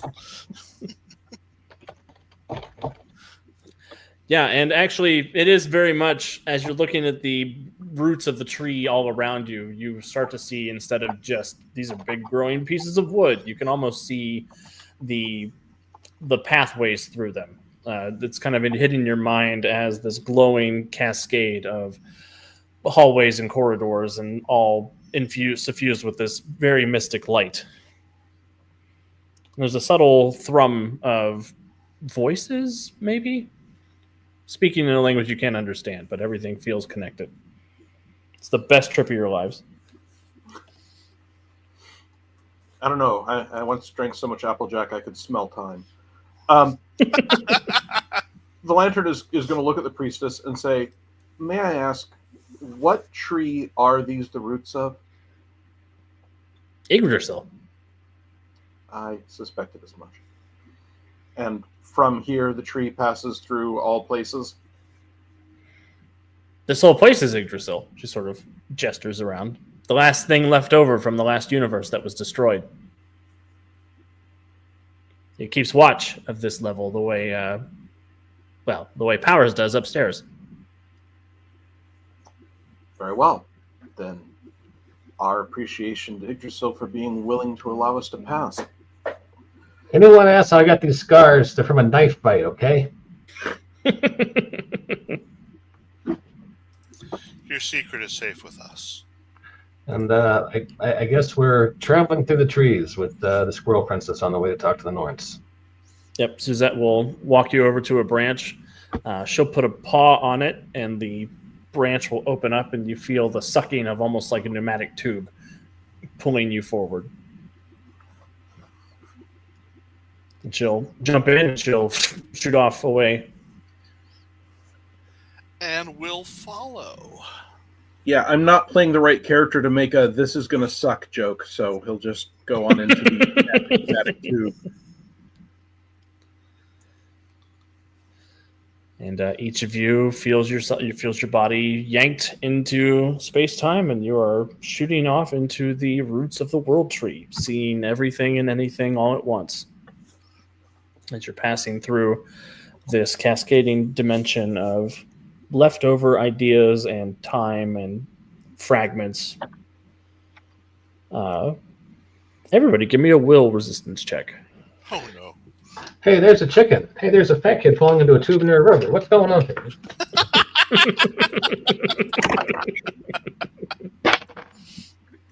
Got a natural 5. And my will bonus is 6, so that's modified 11. Awesome. Total of 14. My will bonus is 10. I rolled a 1, so I am burning a hero point That's a good for a idea. reroll. And I rolled a 2, but that becomes a 12, so that will give me a 22. 22. Awesome. Did anybody get underneath a 15? No, I yes, got a 10 in my wheel and 15 in my dice roll, so 25. I got a That's 14 for Iron Dragon. 14. Ah, Iron Dragon.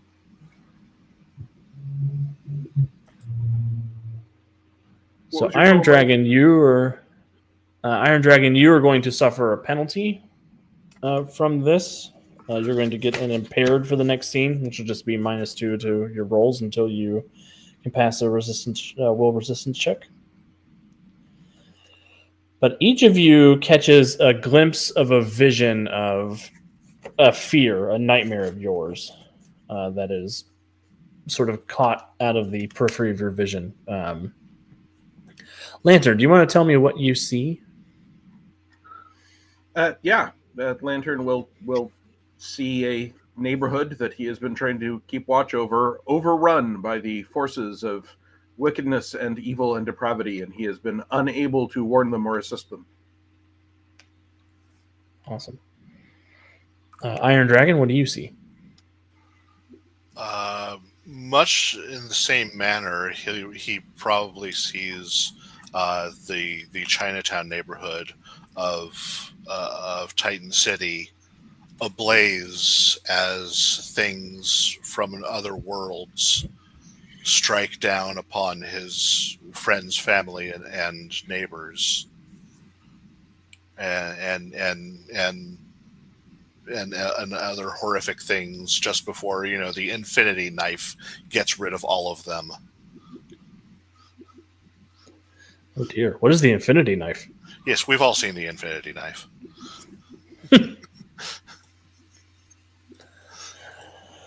Awesome. Eric, what happens to you? What do you see in this vision? I see me and my friends being herded into camps run by the Department of Monster Affairs.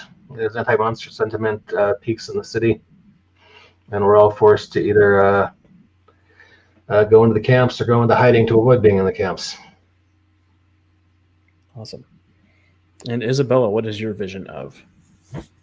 So I have a history of monster hunting way back before World War One. I will replay a particularly bad encounter with one of those where people in my party were injured or killed, and I couldn't do anything about it. Awesome.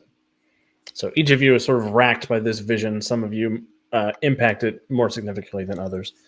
But you do materialize at the other end of the roots, finding yourselves in a large garden.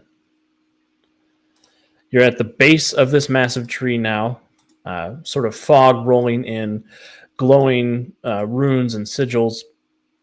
And about the area, there are golden trees that appear to have been recently picked of their apples. And there are 3 women standing in the middle of the clearing with a stall in the middle with a stack of golden apples on top of it.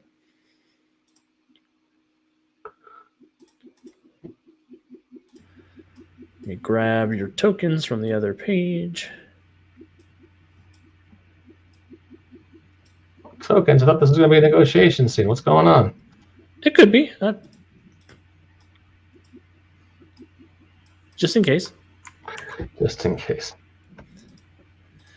If any of you suffered any damage in the previous encounter, you will have healed from that as well.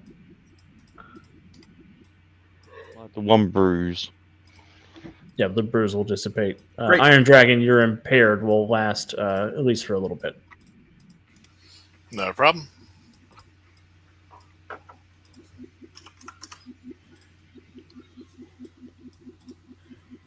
I'll let you guys array yourselves as you wish. Isabella, is this on the level? Is this going to work?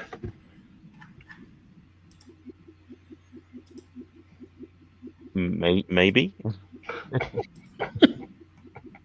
Do you want to try to glimpse the future, Isabella? Let's give it a try. I think that's probably a good idea. It's probably I've got once per adventure. This is probably the opportune moment to do so. So let's give that a shot. Excellent. Go ahead and give me a perception check. Okay. My perception is 10. I rolled a 14, so 24. As you sort of look into the future, you catch a glimpse of these apples. You hear the sound of combat, the rattle of steel on steel, and you feel a shiver of heartbreak pierce into the center of you. You think that there is going to be some kind of moral decision that needs to be made in the near future. Okay. So I'll stand there for a few seconds with kind of like my eyes roll back in my head and as I predict that future. And then, come out of it a little bit staggered and explain to everybody exactly what I kind of saw. And this isn't going to be as easy as we think it might be. So, yeah, just be aware.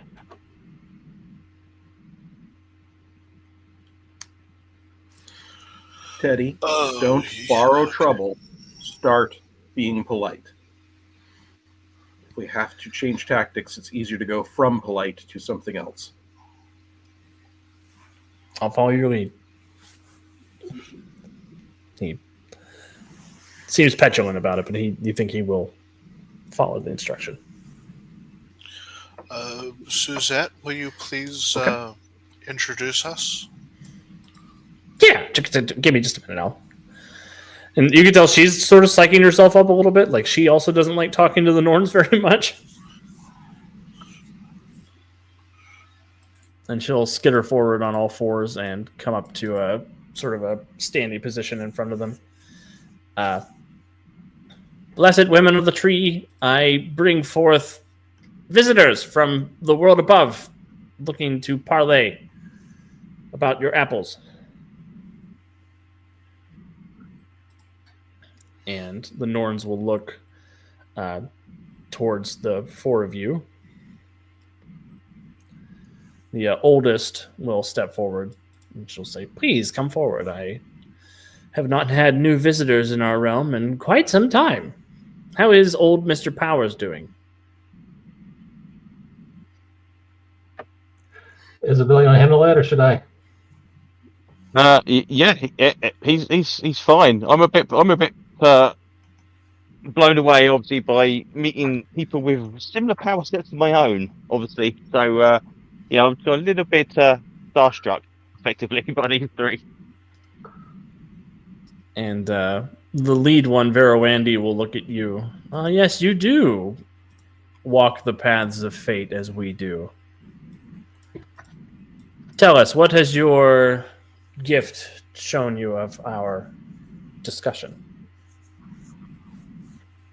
No, I don't want to try these people. I would say that that we approach with some trepidation. There is going to be some kind of moral problem in our immediate future, it would seem, and I am not looking forward to making that kind of decision. You are wise to heed the counsel of the futures. You come here for our apples, then? This fella, Teddy, his sister is very sick under a heavy curse, and she's been told the only cure is one of your apples. And so, where is this sister? She did not come on the journey with us. She was she's very sick. She wasn't able to make it, and Mr. Powers sent us down here to retrieve Teddy. And Teddy's devotion for his sister and his concern for our well-being moved us to not spirit him out immediately, but to come seek out the counsel of you wise ladies. So, Teddy, would you like to make your case before the Norns? They'll step forward and look at all of you with, all right, I'll try to be as polite as I can. My employer told me that these apples were the thing that could end my sister's curse. Our family was cursed by you, actually, many generations ago. Didn't mention that originally, did he? And I no, this is definitely new information. Yeah, he says, I think it is your responsibility to help us with this, because we have suffered enough. And the Norns do not like that. They sort of look at each other and they say, it is your family's responsibility to bear the weight of what they tried to take from us, Mr. Gardner. If I may ask, what was the curse initially placed upon the family? What was the affront? The gardeners are part of the reason we're trapped down here. There was a wise woman in a village many eons ago who, through partnership with the Devastator, cursed Yggdrasil to be bound to this part of the universe, the cosmos, instead of everywhere as he should be.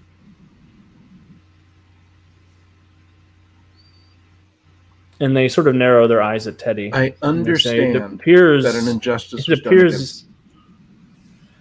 It appears your family is still working for the Devastator. And he says, I don't know anything about that. I work for Jupiter Enterprises. And the three of them look at each other, and darkness passes over their faces. Teddy, the you're lantern. just given 2 and 2. Can you not follow them through to 4?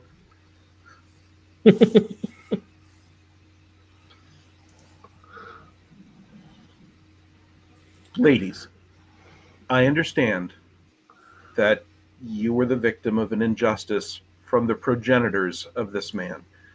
And I understand that you may not appreciate his approach to trying to put that right. But neither he nor his sister, most importantly, are the ones that committed the affront that you leveled a curse for. And it is his love for his sister that has him here where mortal men do not normally tread. His sister is innocent of any affront against you or any act against Yggdrasil. I would ask you to find it in yourselves to look at not only the past, but the present and the future, and consider what an act of mercy here might pay off in dividends later. This man is clearly a person of growing power and intellect and influence. If you fear that the Devastator will do acts in the future, winning over Teddy's good graces now and freeing his sister so he's not driven into a darker path may serve you better than continuing to allow your wrath to travel through the generations that did not themselves act against you.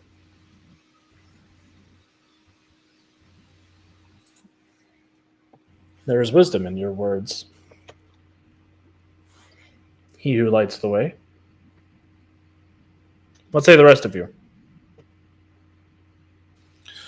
I too know a thing of generational hate. It is something my culture clings to, and something that I have attempted to avoid in teaching my daughters.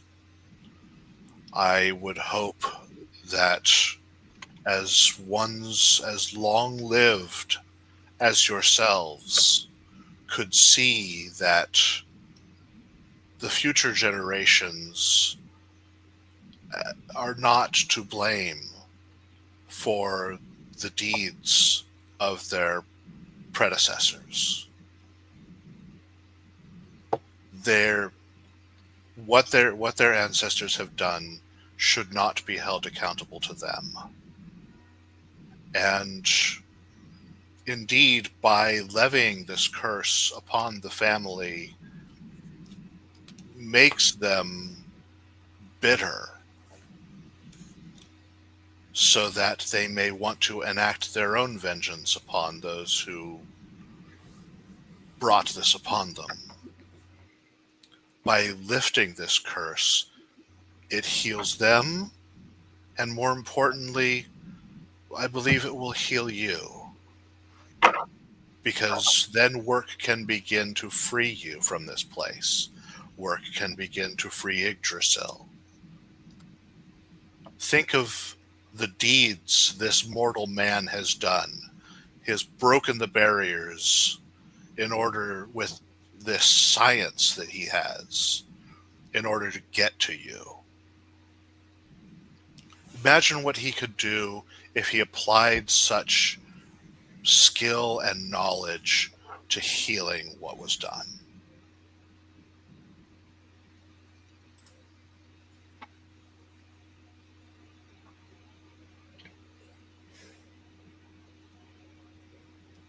So maybe fate tied a nasty knot back then. But you three know better than anyone. Knots can be undone. All we're asking is a little slack in the thread. This woman didn't do any wrong. Her brother didn't do any wrong. We're talking about the sins of the past. Surely you shouldn't take that out on a kid who wasn't even born when the offense was given.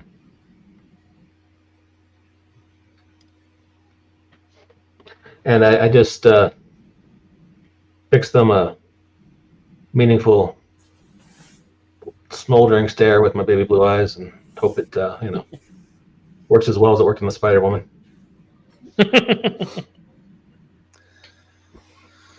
Isabella, you want to chime in?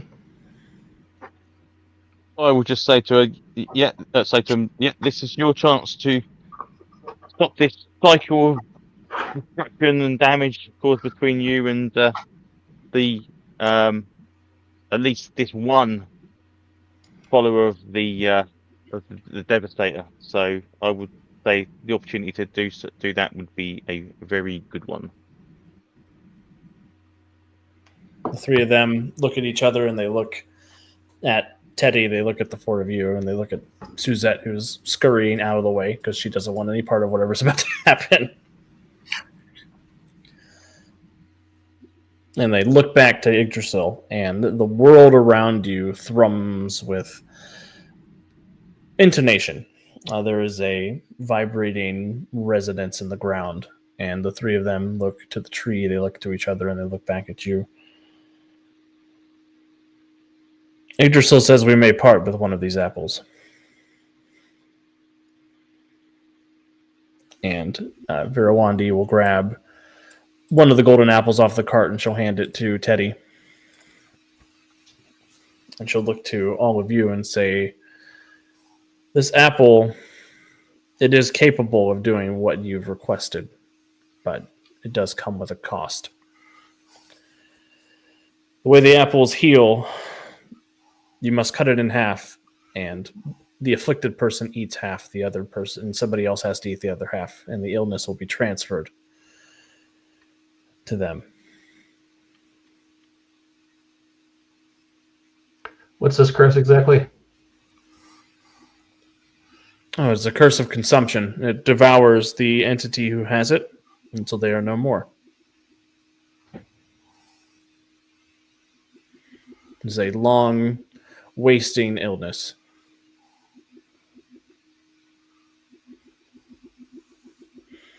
But it will no longer afflict the family line once it does this last. Once it takes this last bit of penance.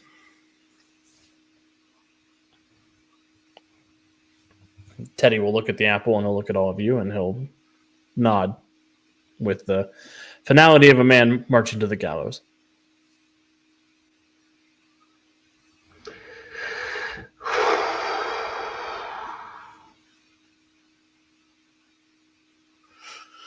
Well then, are you satisfied, Teddy? It'll save my sister's life. I don't think satisfied is a word I would use for it. He nods.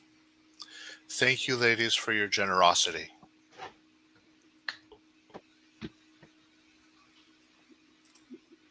It's our pleasure.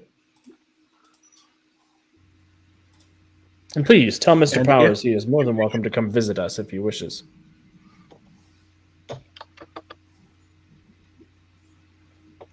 If the situation you and Yggdrasil find yourselves in, if the wrong done to you requires additional effort to undo, if you can bring me word, I will strive to help make reparation for the wrong that was committed in the past. They sort of look meaningfully, trying to find the words that they can use without giving too much away. And they'll say, continue your investigations into Jupiter Enterprises. And that will prevent us from having to call for your aid. He'll nod.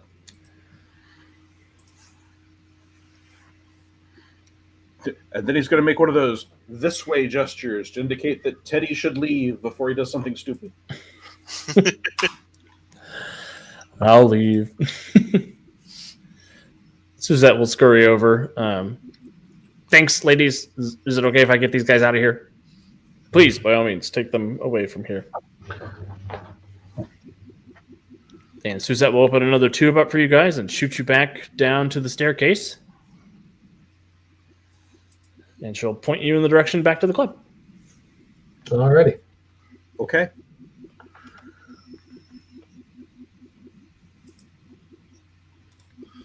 we go. Indeed, we do. Up Thank there, you. up the extra staircase, and Thank you, back to Suzette. Oh, anytime. Thanks for not killing me. You're welcome. Okay. I hope you find another branch soon. Yeah, it's gonna be hard to replace that magic staff, but it's fine. It's fine.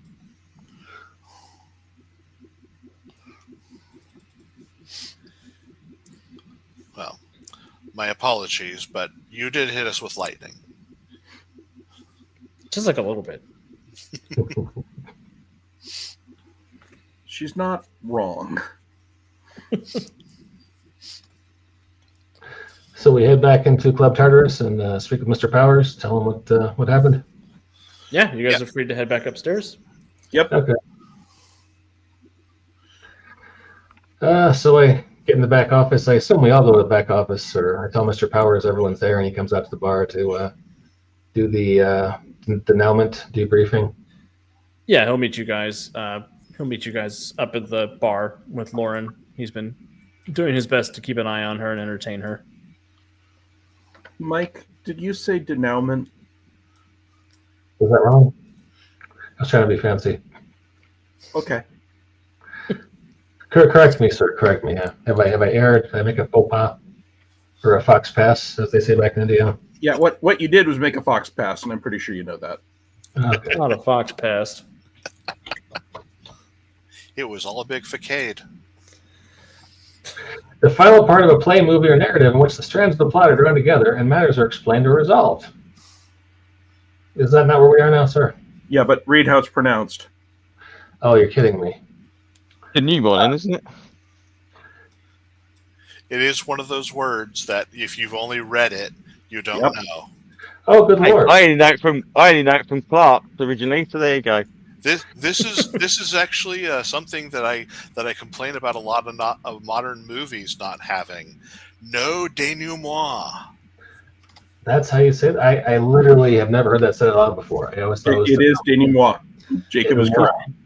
You took a big swing. I liked Yeah. it though. Yeah, it's okay. I'm going to open up a coffee shop called Denouement with But yeah, if you've only read Anyway. it, you've never heard it. It's one of those words that's easy to like. Yeah. I don't know how long that I thought hors d'oeuvres and hors d'oeuvres were different things. tiny dogs were chihuahuas for the longest time until someone set me straight. But okay, so forgive me. A million pardons, sir. I did not mean to expose I thought you were just being cute. I'll be honest, or I wouldn't have brought it up. I wish I was just being cute. Darn that state school education I got. So all right, Indiana I get it. University English department failed me. So all right, so we're talking to Mr. Powers out in the bar with Teddy and his sister and etc. Yep, and he looks at each of you in turn, almost an inscrutable look on his face, trying to suss out if you've learned anything you weren't supposed to learn while you were downstairs. And Lauren will run up and grab a hold of Teddy, wrap her arms around him. You idiot! I can't believe you were gone so long. And Powers will look at each of you and say, "It's been a couple of days that you've disappeared on me. I'm glad that you are well. I've had to keep the bar closed down until your return, so." Well, hopefully something can be done about that time displacement. How long were we gone? Just a couple of days. I was hungry. Yeah, Crassus looks at you. I missed you, Eric. Thank you for returning. I missed you too, little buddy. Tap some flakes into his bowl. And well, if there's no other business, I'm going to head back in the kitchen and I've worked up a giant-sized appetite.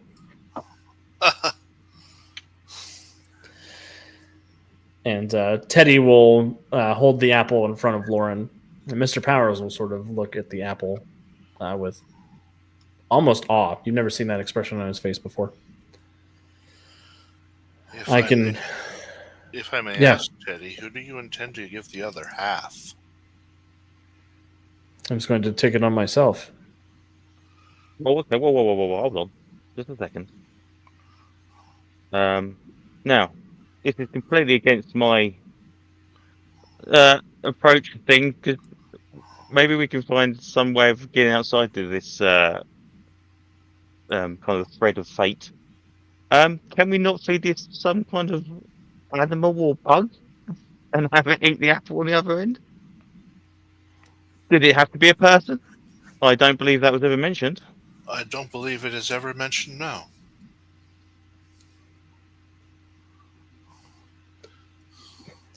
Powers looks at you and says, "Well, you can try to obey the letter of the law instead of the spirit. We'll see how that winds up." Yeah, normally the precognition and fate is my kind of thing, but I think it's time to try and break that this time round. So maybe we do something a little bit outside the box thinking. And is what would a rat do? Maybe that would If have we a bit wanted of a to go nibble at with- this thing. If we wanted to go with classic mythology, transferring a curse to a goat is the origin of the term scapegoat. There you go. That sounds like a perfect way of doing this. I mean, it's not good for the Powers- community, but you know. Powers says, "I'm willing to give it a try," and he'll wave a hand, and a door will open, and a goat will appear. Mr. Whiskers, no! It's okay, guys. Do what you gotta do. I understand it's for the greater good. Was Mr. Whiskers the greatest of all time, Pat? He was a goat. Oh, did he faint? Falls down, yells.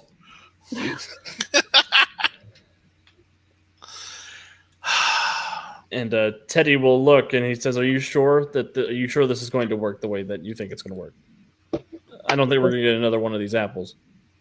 I'm not sure about anything, but if I can save 2 lives rather than 1, then you know that's one way of doing it. But choice is yours. I'm just giving you the It option. seems like something that someone with it seems like something someone with the magic skill might be able to make a check to try and determine if we are being clever or being stupid.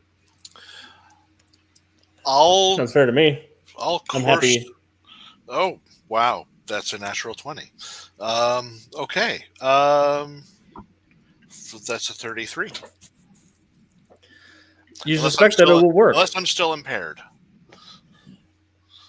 No, your impairment will have worn off by this point. Okay. And I will say, yeah, with a nat 20 and a 33 on that roll, you'll know, sure enough, that this will probably work the way that you're intending for it to work. I think all things intended with the scapegoat and His name is Mr. Whiskers. I believe this will succeed. Mike, it's pronounced whiskey.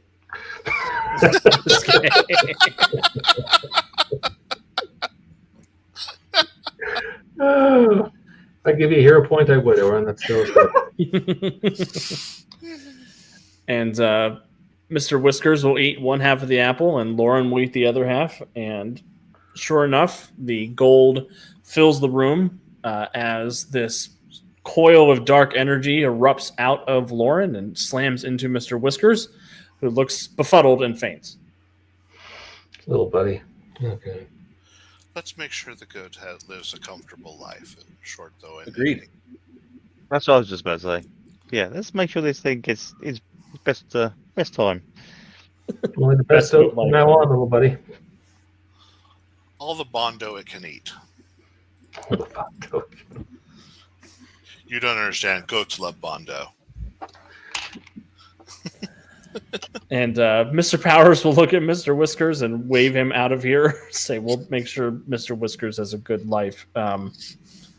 This has been a strange evening. Indeed, it has. And I checked the clock. When are we opening up for evening service? Couple hours? Just a few hours, Mr. Larson. All Which right. is saying something by your standards.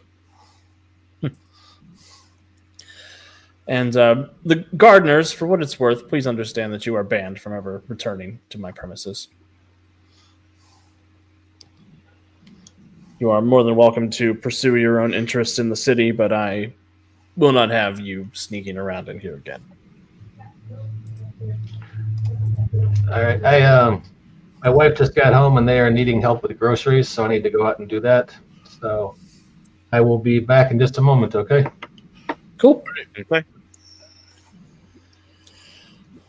And Teddy and Lauren will thank you guys for helping them, and they will depart to go live a long, happy life, thanks to the efforts of Okay. our heroes. And I will mention to Teddy before he leaves that maybe your employment with Jupiter is something you should probably consider. And maybe leaving that company might be a good idea. I would suggest you do not want to rile up the 3 friendly Norns that we've just encountered anymore by working for their enemy. So maybe that is something you should be looking into very, very soon. Yes, I will. I will look into that post haste. And if there's anything I can do to help any of you again in the future, please. My technical skills are at your disposal.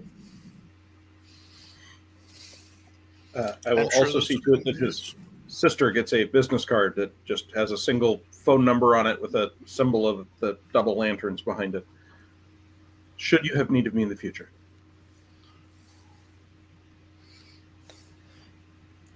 Thank you, Mr. Lantern. You've been very kind. I hope to live a life that does not call for your services, but if I need them, I will. It's a fair wish. 555 lantern. Would that work? LANTERN. Yeah, I think so. Yeah, it's a phone number in America. I don't know if it's a phone number in 1927, but The phone numbers then were much shorter. Yeah, well then we dial would 3 for Lantern.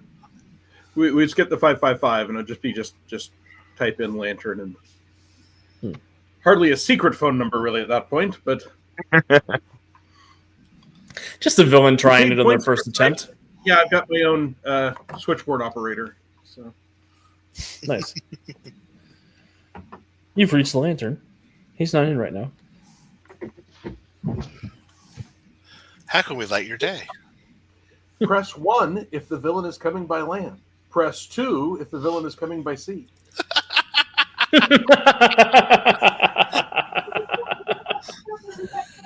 Oh, you don't need a hero point at this point, but I'll give you one anyway. Oh, I'll take it. So yeah, Titan City exhales. The gardeners return to the surface, marked by truths too heavy to forget. The apple was consumed, its secrets carved into memory, and Club Tartarus begins to open up. The city above hums the same old tune. The streetcars rattle, neon flickers. But you don't forget what you've seen, what waits in the cracks.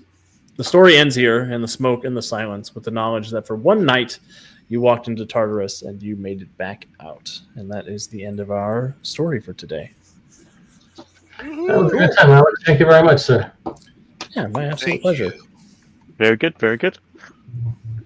We have any feedback from the assembled players on Fourth Ed I'd like to share with Alex? I think the only issue I have is, and this is more from reading the book, is damage. I love that everything has gone to 10 plus rank instead of damage being 15 plus rank.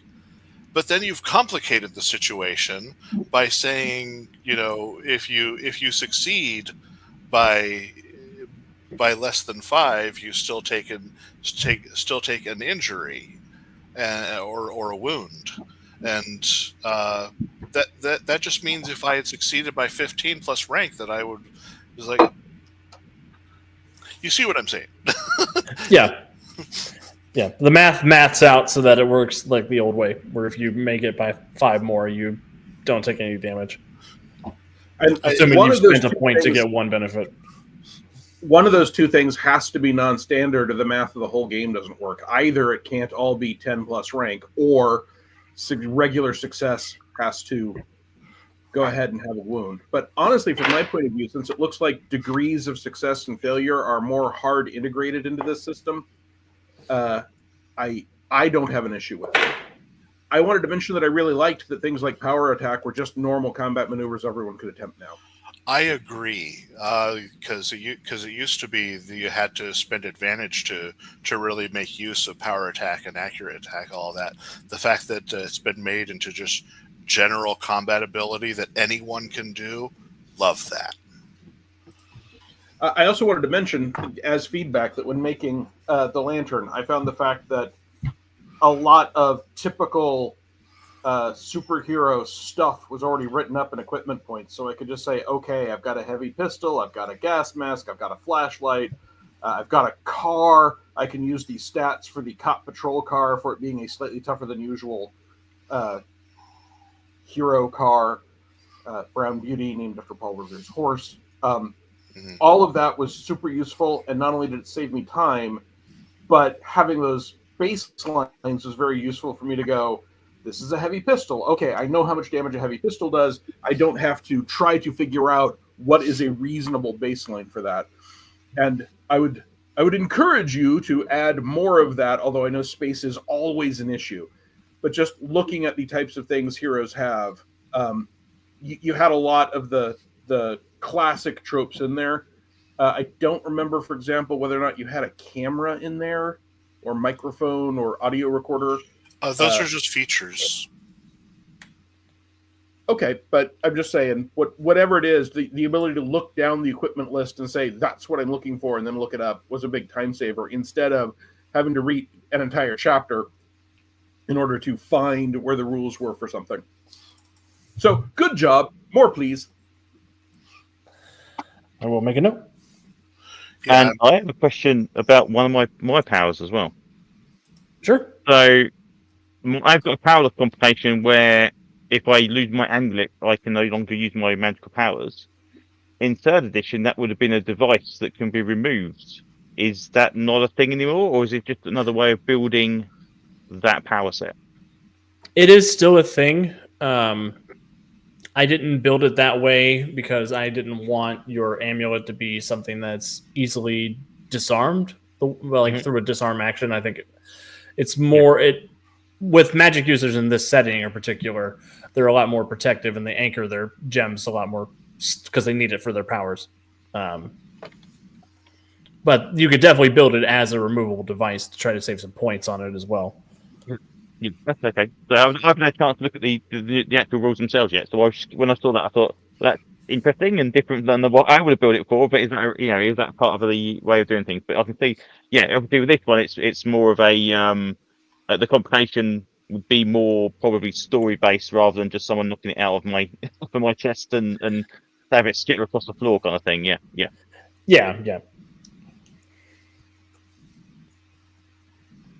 Well, I have no anything else. I think that was a lot of fun. Alex, thanks once again. Owen, Abe, Jacob, pleasure to have you guys on. And to all of our viewers and listeners, thanks for checking out the Banff podcast, and we'll see you next time.